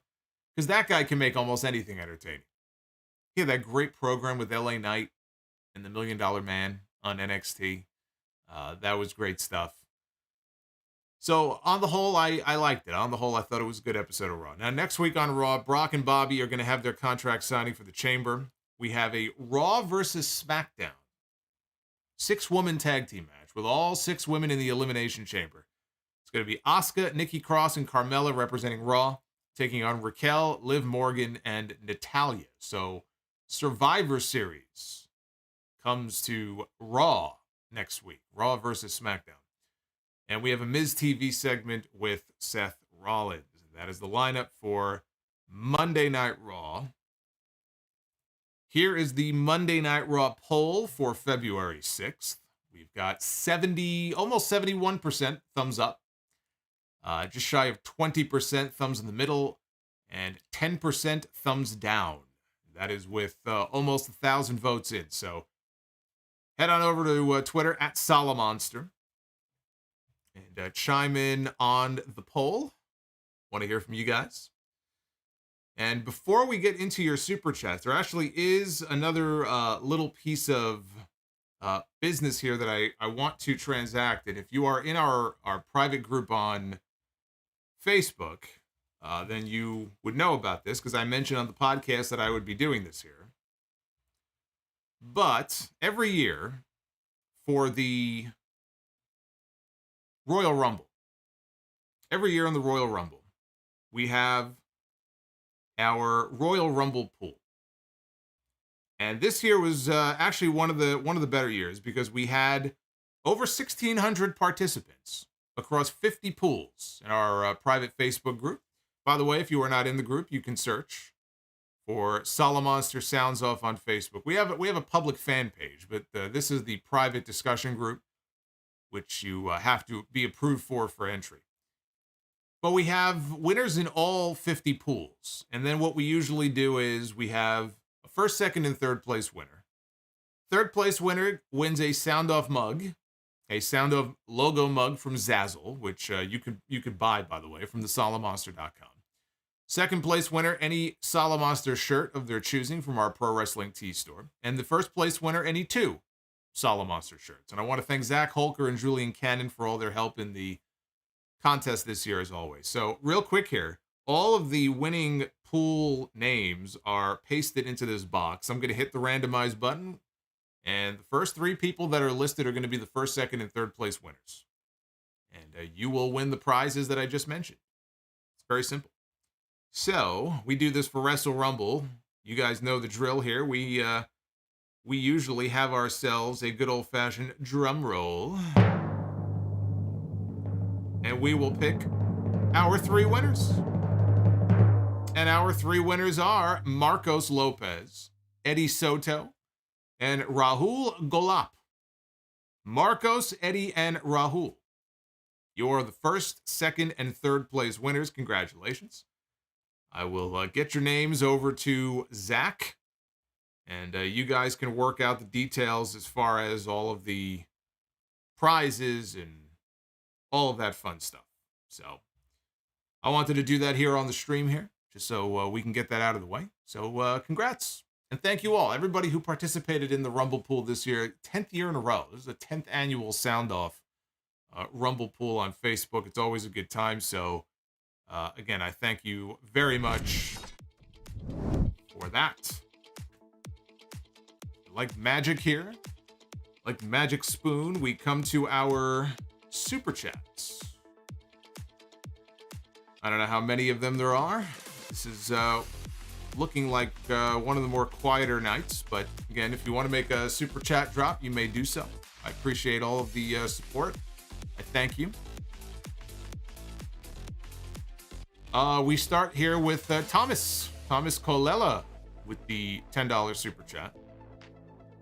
Which title do you think is more useless? The digital title of Impact or the All-Atlantic belt? Also, Joe Henry reminds me of a Bo Dallas light. He should be a heel. Do you agree? I haven't seen enough of his work recently to tell you one way or the other, to be honest with you. As far as the more useless belt, I watch more AEW than I do Impact. So I can't comment on how they're using their digital title, but just the idea of a digital title sounds terrible to me, so I will say the digital title gets my vote. I don't know what the purpose of that even is. Get rid of it. Winter's Paw. What would a Cinnamon Toast Crunch match look like?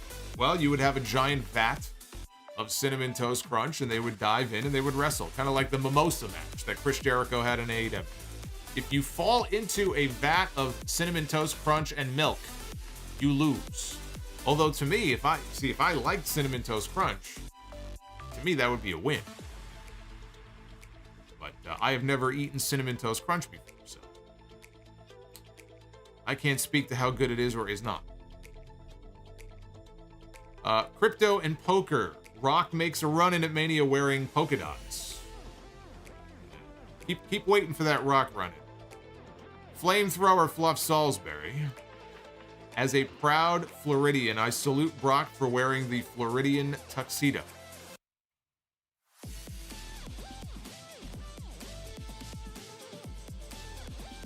Is that a thing? The Floridian tuxedo? Jamie Dorsch with the $10 Super Chat. Steve Austin won the WWE title 3 times on Raw.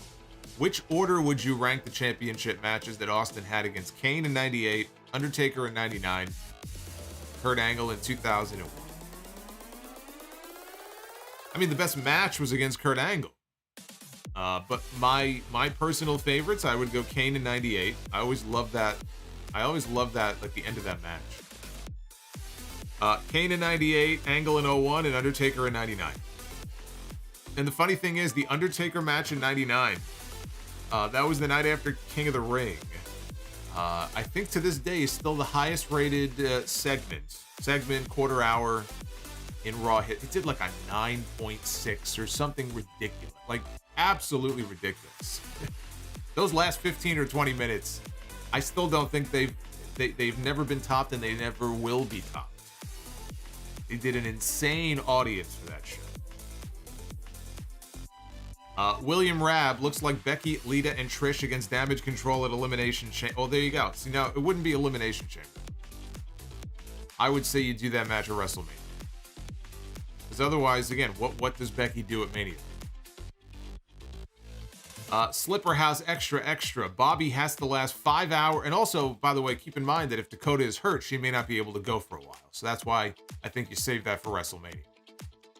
Slipper House Extra. Bobby has to last 5 hours in bed with Sable to win.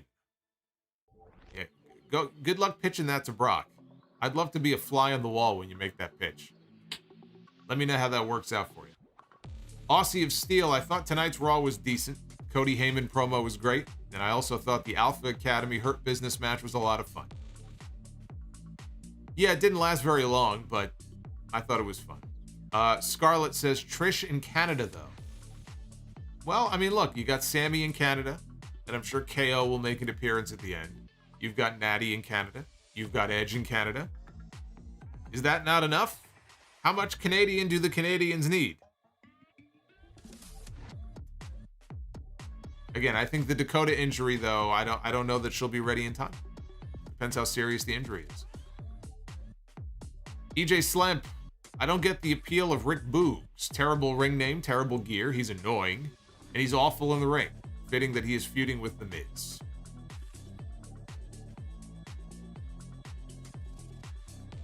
So Bliss fan is very upset and cannot believe that he has to go to Raw next week. So Bliss fan is going to be in Brooklyn next week. He's going to be at Raw. I wonder, if Alexa is not on the show next week, we might see Bliss fan kind of in the background. If there's like a scuffle with security guards, like they rush over to somebody and carry them out, that could be Bliss fan. We have to keep our eyes out. Fire Panda, Omos was not on Raw tonight. Negative 5-star show. I'm never watching again. There you go. Winter's Paw with the $5 super chat. Best Raw of the year, and it was built around the ladies. Coincidence? I think not. Also, do you see either Mia or Piper as future champions? I love them both. I think Piper Niven has a better chance of ending up as the champion on one of the shows. Rodimus Prime, if I could channel my inner Meltzer, the segment with Cody and Paul was 5 stars. The best thing on the entire show. Yes, it was. LaShawn with the $5 super chat. Over their whole careers, whose neck do you think has taken the most abuse? Ricochet, KO, or Sammy?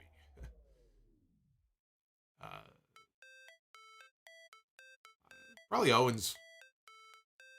James Griffin, Solomonster, have you heard about the anime Bleach? If so, would you like to see a wrestler with the personality of Sosuke Aizen? I have no idea what you're talking about.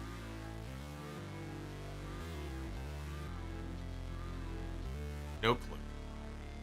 Don't use bleach. Don't drink bleach. Don't watch Bleach. Haven't seen it. Rizzo. Great promo by Cody and Paul. I think you missed one potential main event for Night 1 of Mania. Logan Paul and Seth is another option. But I agree with you. It's going to be Charlotte against Rhea. Logan Paul and Seth Rollins is not going to be the main event of WrestleMania. That's an attraction, but that is not a main event match of WrestleMania. There's no championship on the line anyway. There's no reason for that to be a main event. So I disagree. I think the 3 matches I laid out on the podcast this weekend, those are the 3 likely options. And in the end, it's probably going to be Charlotte and Rhea anyway, so it doesn't matter. If it's me, I go with Owens and Zayn against the Usos. Zachariah, is the Bayley-Becky storyline over with, or is it going to be a tag team match, or is this just a one-time appearance from Lita?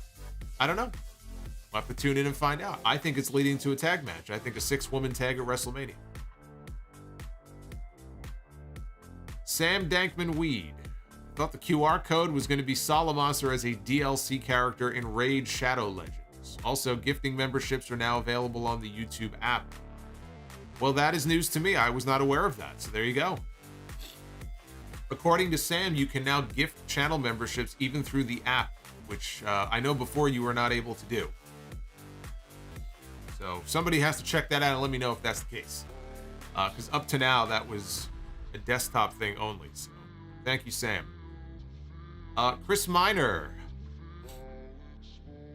just left Raw and it was a fun show. Buy, sell, rent on special Wyatt matches. Ring of Fire against Kane. Swamp match with Strowman. And Pitch Black match with LA Knight. Wow. The Ring of Fire, I think, was pretty bad. Pitch Black match sucked. Swamp match really wasn't. Boy, you're really making this tough. I might go with the Swamp match. You know, they went full on cinematic for that one. So, you know, I'll go with the Swamp match, but I don't think any of them were particularly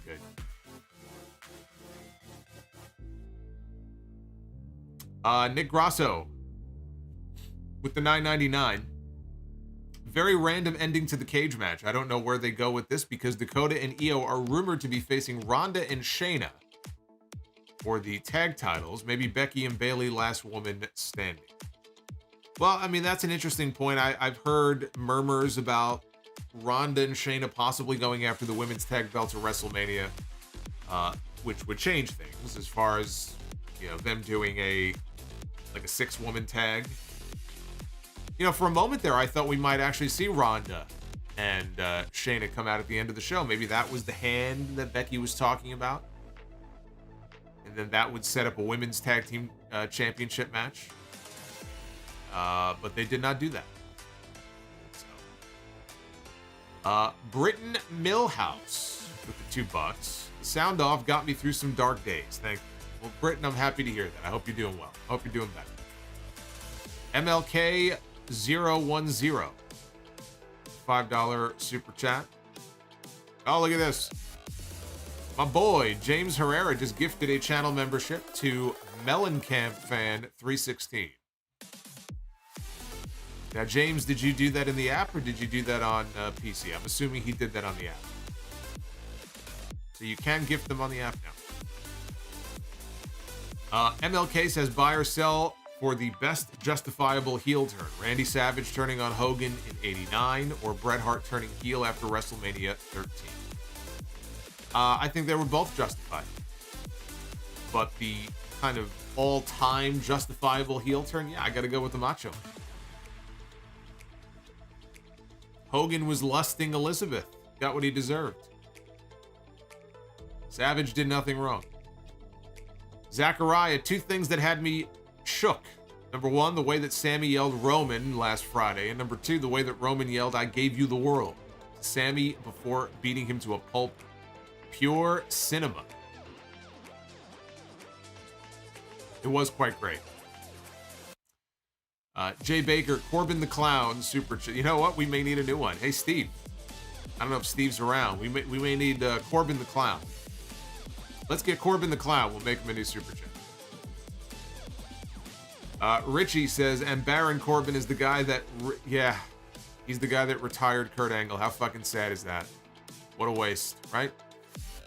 What a fucking waste. Darth Panic just gifted a channel membership to Brock Bedingfield. Thank you, Darth.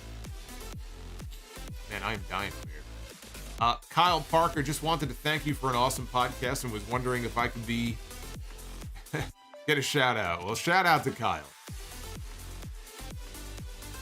Shout out to Kyle. We love Kyle here. Armchair Critic. How much did Rock's comeback run elevate his legacy? I don't know that it elevated his legacy necessarily. He did big business. I mean, business-wise, he did, you know, the biggest or one of the biggest WrestleMania buy rates of all time. So, but his legacy was already cemented before the program with Cena. Justin Glasner, what the fuck? Please try some Cinnamon Toast Crunch. My treat.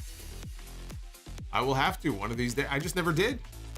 I tried all the other cereals. I just never tried that one.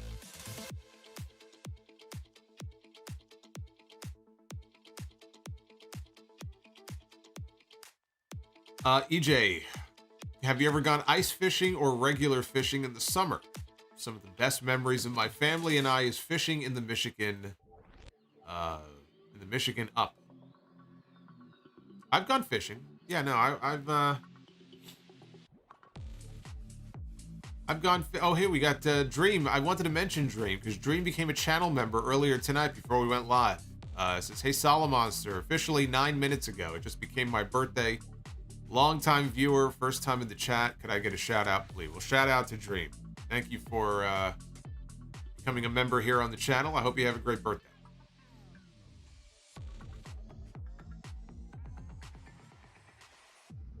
Yeah, I went fishing, a couple times, with my dad many years ago. But it wasn't like a regular thing or anything. And I didn't catch anything either. Actually, you know what I remember about that fishing trip? No, we didn't go to a lake or anything like that. I mean, we were fishing, for God's sakes. I mean, if you live in New York, or if you live in Brooklyn, if you know the Belt Parkway, okay? Over in Sheepshead Bay, like in that area, we were just fishing in the water over there. We caught nothing. And then as soon as we packed up and we were leaving, I looked down and I see fishes popping up above the water. It's like they were waiting for us to leave. I said, fishing just isn't our thing. Richie, why are you surprised that they're using old WrestleMania sketch trailers? Don't forget these people depend on old talent and not new talent. Well, that is a good point. That is a very good point. Thank you, Richie. We've got Mr. Rinko. Thanks always for the consistent content. Probably would have checked out of watching WWE if I was not subscribed to you. Also, thinking about investing in stocks. Is WWE a good stock to invest in right now? Well, I don't want to be giving away any stock advice here because I'm not really a stock guy. I know that the WWE stock is doing very well, and I would imagine if they sell, it will probably go up again. But I'm not the guy to be talking to for stock advice, so don't be playing with your money and putting it in WWE just because I told you to.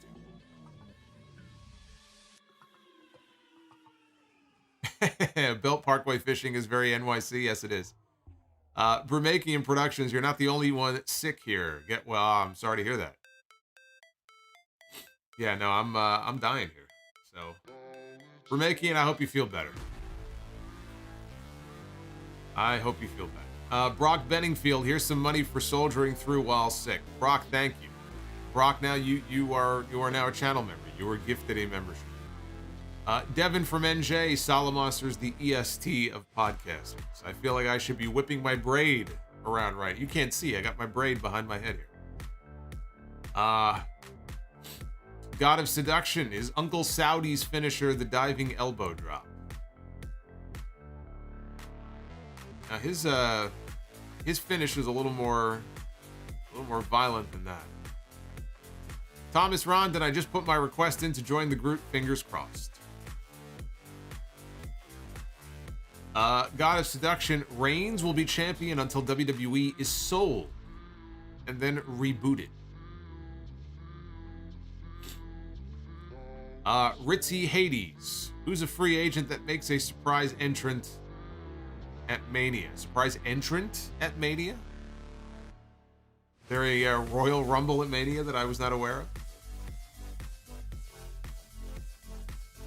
Last year we had Cody. Right now, I don't know. I don't know that there is one. At Mania? Maybe the night after Mania. Depends on who's available. I hear Kota Ibushi is a free agent. But Kota Ibushi is not going to WWE. Juan Ocampo, buy or sell. Just close your eyes. Version 5 or Burn in My Light.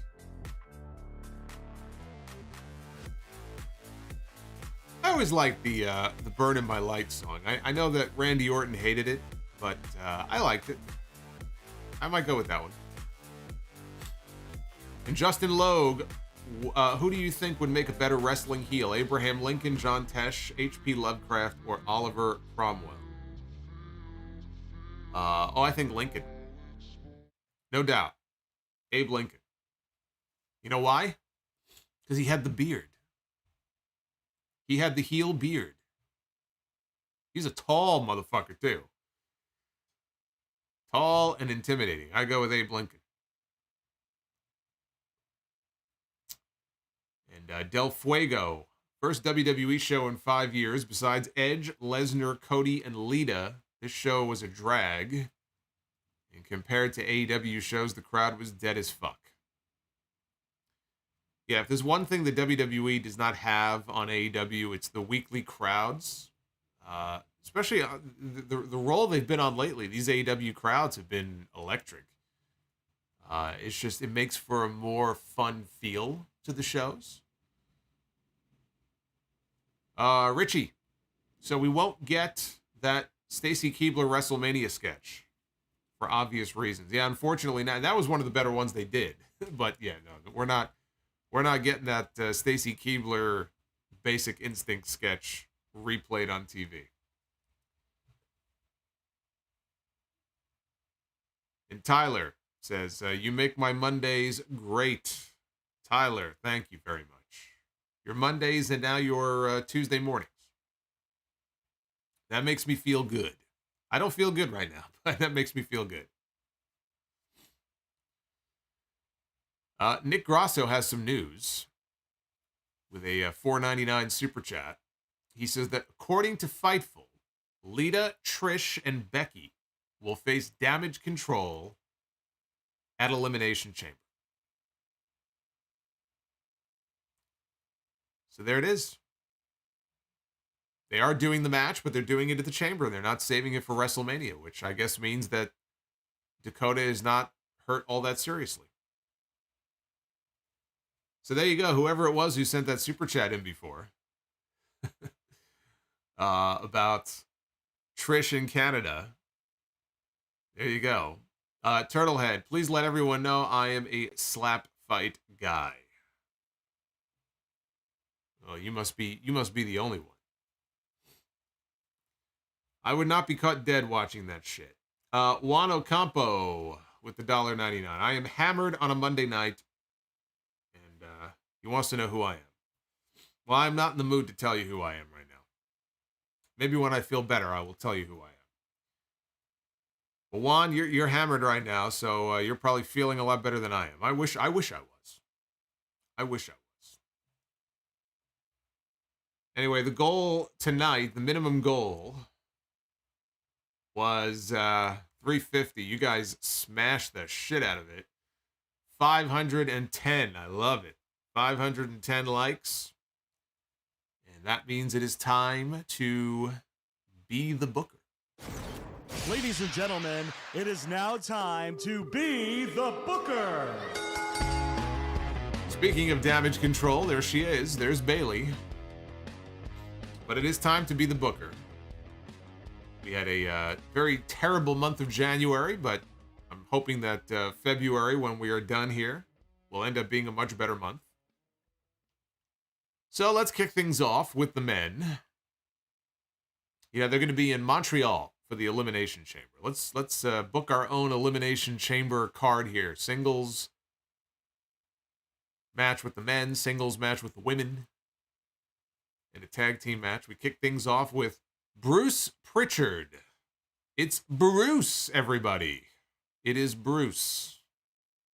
Everybody look at Bruce. Old Brother Love has made his way into Be the Booker. Bruce Pritchard and look at this. It's the WWE office version of Be the Booker.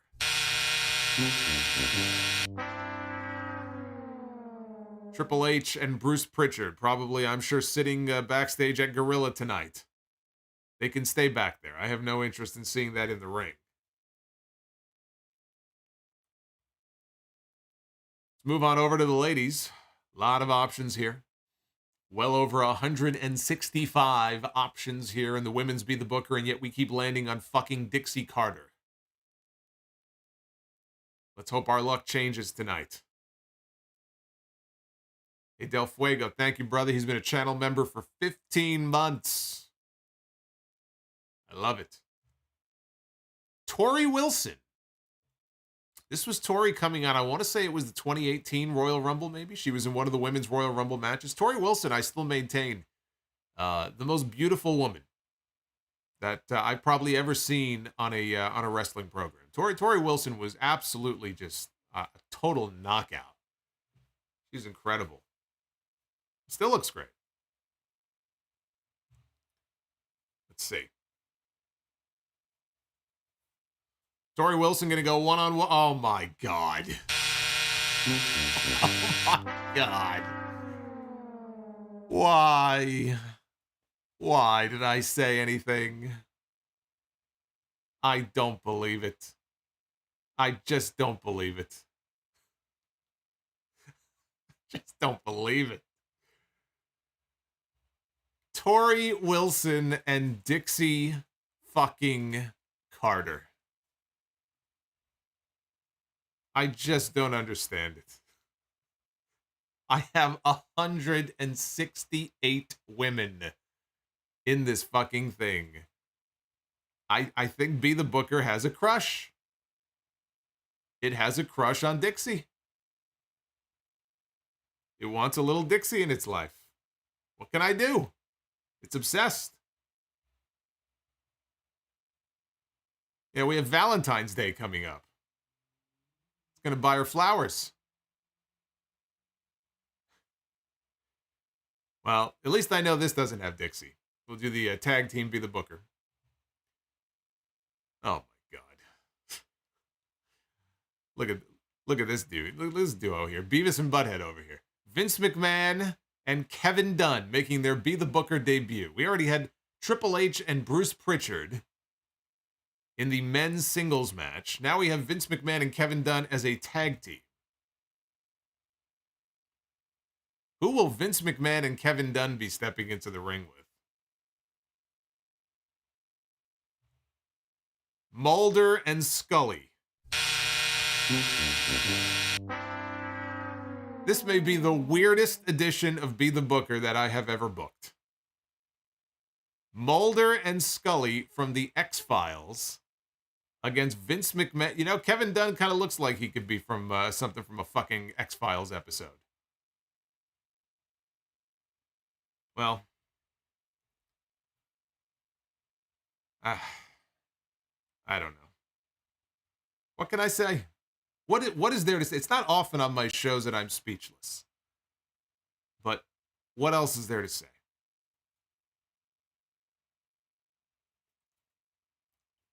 I had forgotten that they were even in there. We need an X-Files show about why Dixie keeps showing up. Yeah, I think it's about time they kind of beam her back up to her planet, right? Get her out of there. Good Lord.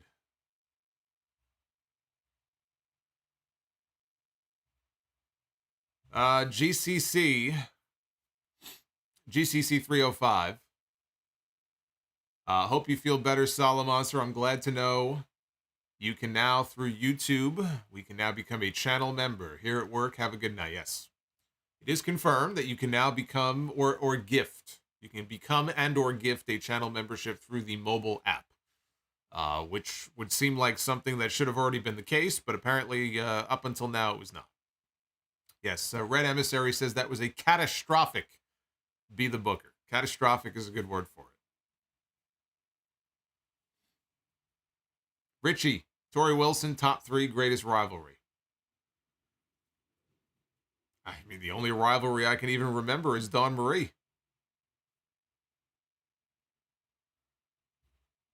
And Fire Panda, welcome to the Sound Off, everyone, where you come for the review and you stay to see if Be the Booker can get any worse. Casey is Raw, one of our channel members for 12 straight months, says, I'm a full year member. Casey, that is fucking awesome, and I love it. I love to hear it. That's for you, Casey. Shout out to Casey with the 12-month membership. Thunder Force, He's got you beat. 17 months wants to know, would The Rock have wrestled more if he did not get hurt in the match with Cena at WrestleMania 29? The answer is yes. The planned match for WrestleMania 30 was going to be The Rock and Brock Lesnar. It was going to be Rock and Brock in New Orleans. They were going to shoot the angle on the Raw after WrestleMania 29. Brock was going to F5 The Rock, set up the match for the following year, and imagine how different history would have been. We would have had Brock and Rock, and the streak would still be intact. Right? Maybe. At least for a little bit longer, it would have been intact. He probably would have lost it to somebody else. But that was said to be the original plan. So, Del Fuego, 20th anniversary watch along, Lesnar Angle, WrestleMania, or Iron Man. I don't know. I have to think. I have to go through some of the anniversaries coming up this year and put a schedule together for more of the watch along. I don't know if we'll do that one, but there'll be more of them coming up. I'll let you guys know. Wow, look at Uffman. Channel member for 22 months. He is a Sound Off legend. Well, you're a legend regardless. It's a legendary mod. Always helping out here in the live chats. Uffman, thank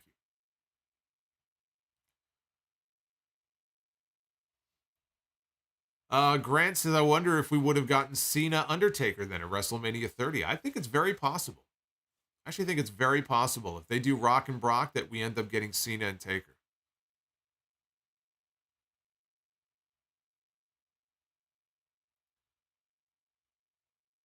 And God of Seduction.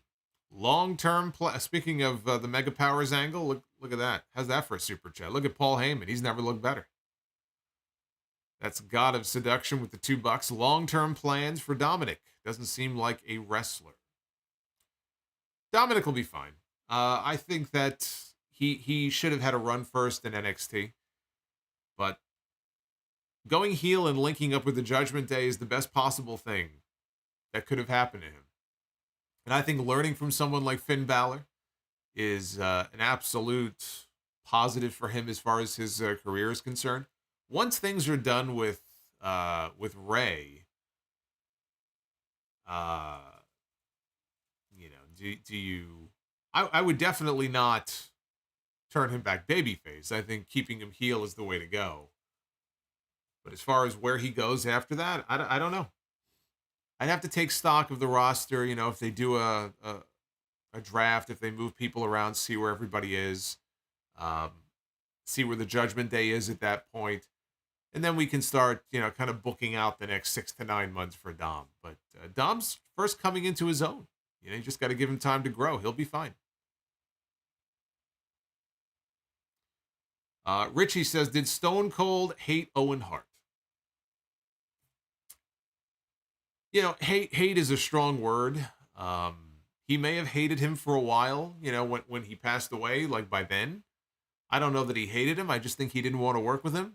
He probably didn't care too much for him because he dropped him on his head and never apologized to him for it. And I know that he was not happy about that. He was not happy at all.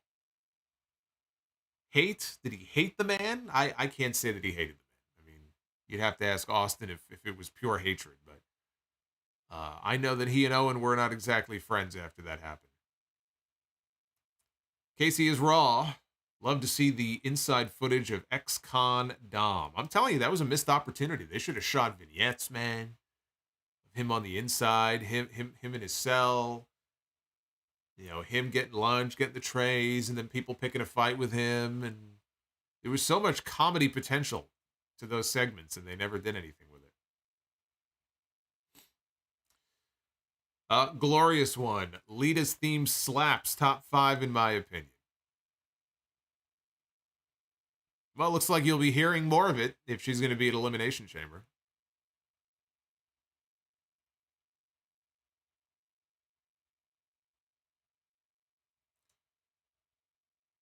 And Mario DeRose. Do you remember the go-home edition of WrestleMania 13 Raw? Why did Shawn come out at the end? Oh, I remember it well. This is one of the greatest moments in Raw history, where Bret Hart lost his shit on Vince McMahon after the cage match and started just going on a cuss tirade, and we had a big brawl. with Brett and Sid and Taker and Austin. Sean felt left out. He felt left out. Boy, his knee looked real good, though, didn't it? His knee looked to be perfectly fine. You know, for a guy who had a debilitating knee injury, and he said it could be the end of his career. You know, it was only a month later. He looked pretty good on that knee. It was a miracle. It was a miracle. Amazing.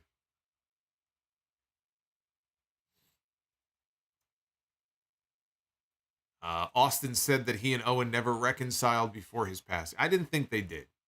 Yeah, I don't know that he hated him, but he was not fond of him, and he never really forgave him for that. Held a grudge, maybe is a better word for it. I don't know that I would say that he hated the man,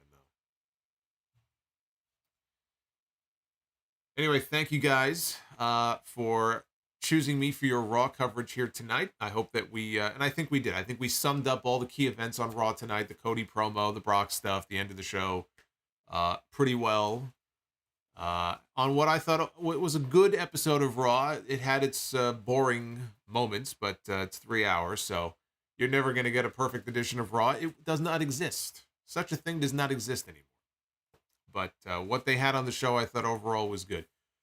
I will hopefully be back with you on Wednesday night for the Dynamite stream. I guess it depends on how I feel. I'm hoping this doesn't get any worse.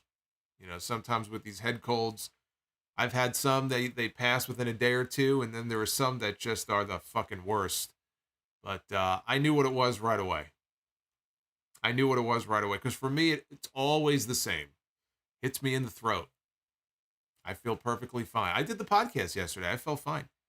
As soon as dinner was over, I could feel it in my throat. I said, oh boy. Oh boy. I ran out, man. I got those Zicam nasal swabs. I got those gummies. So hopefully it'll cut down on the severity of it. But with me, it always starts in the throat, and that's bad for about a day. Then this goes away, and then it kind of graduates up, and that's where it is for me. Tonight it hit me pretty bad.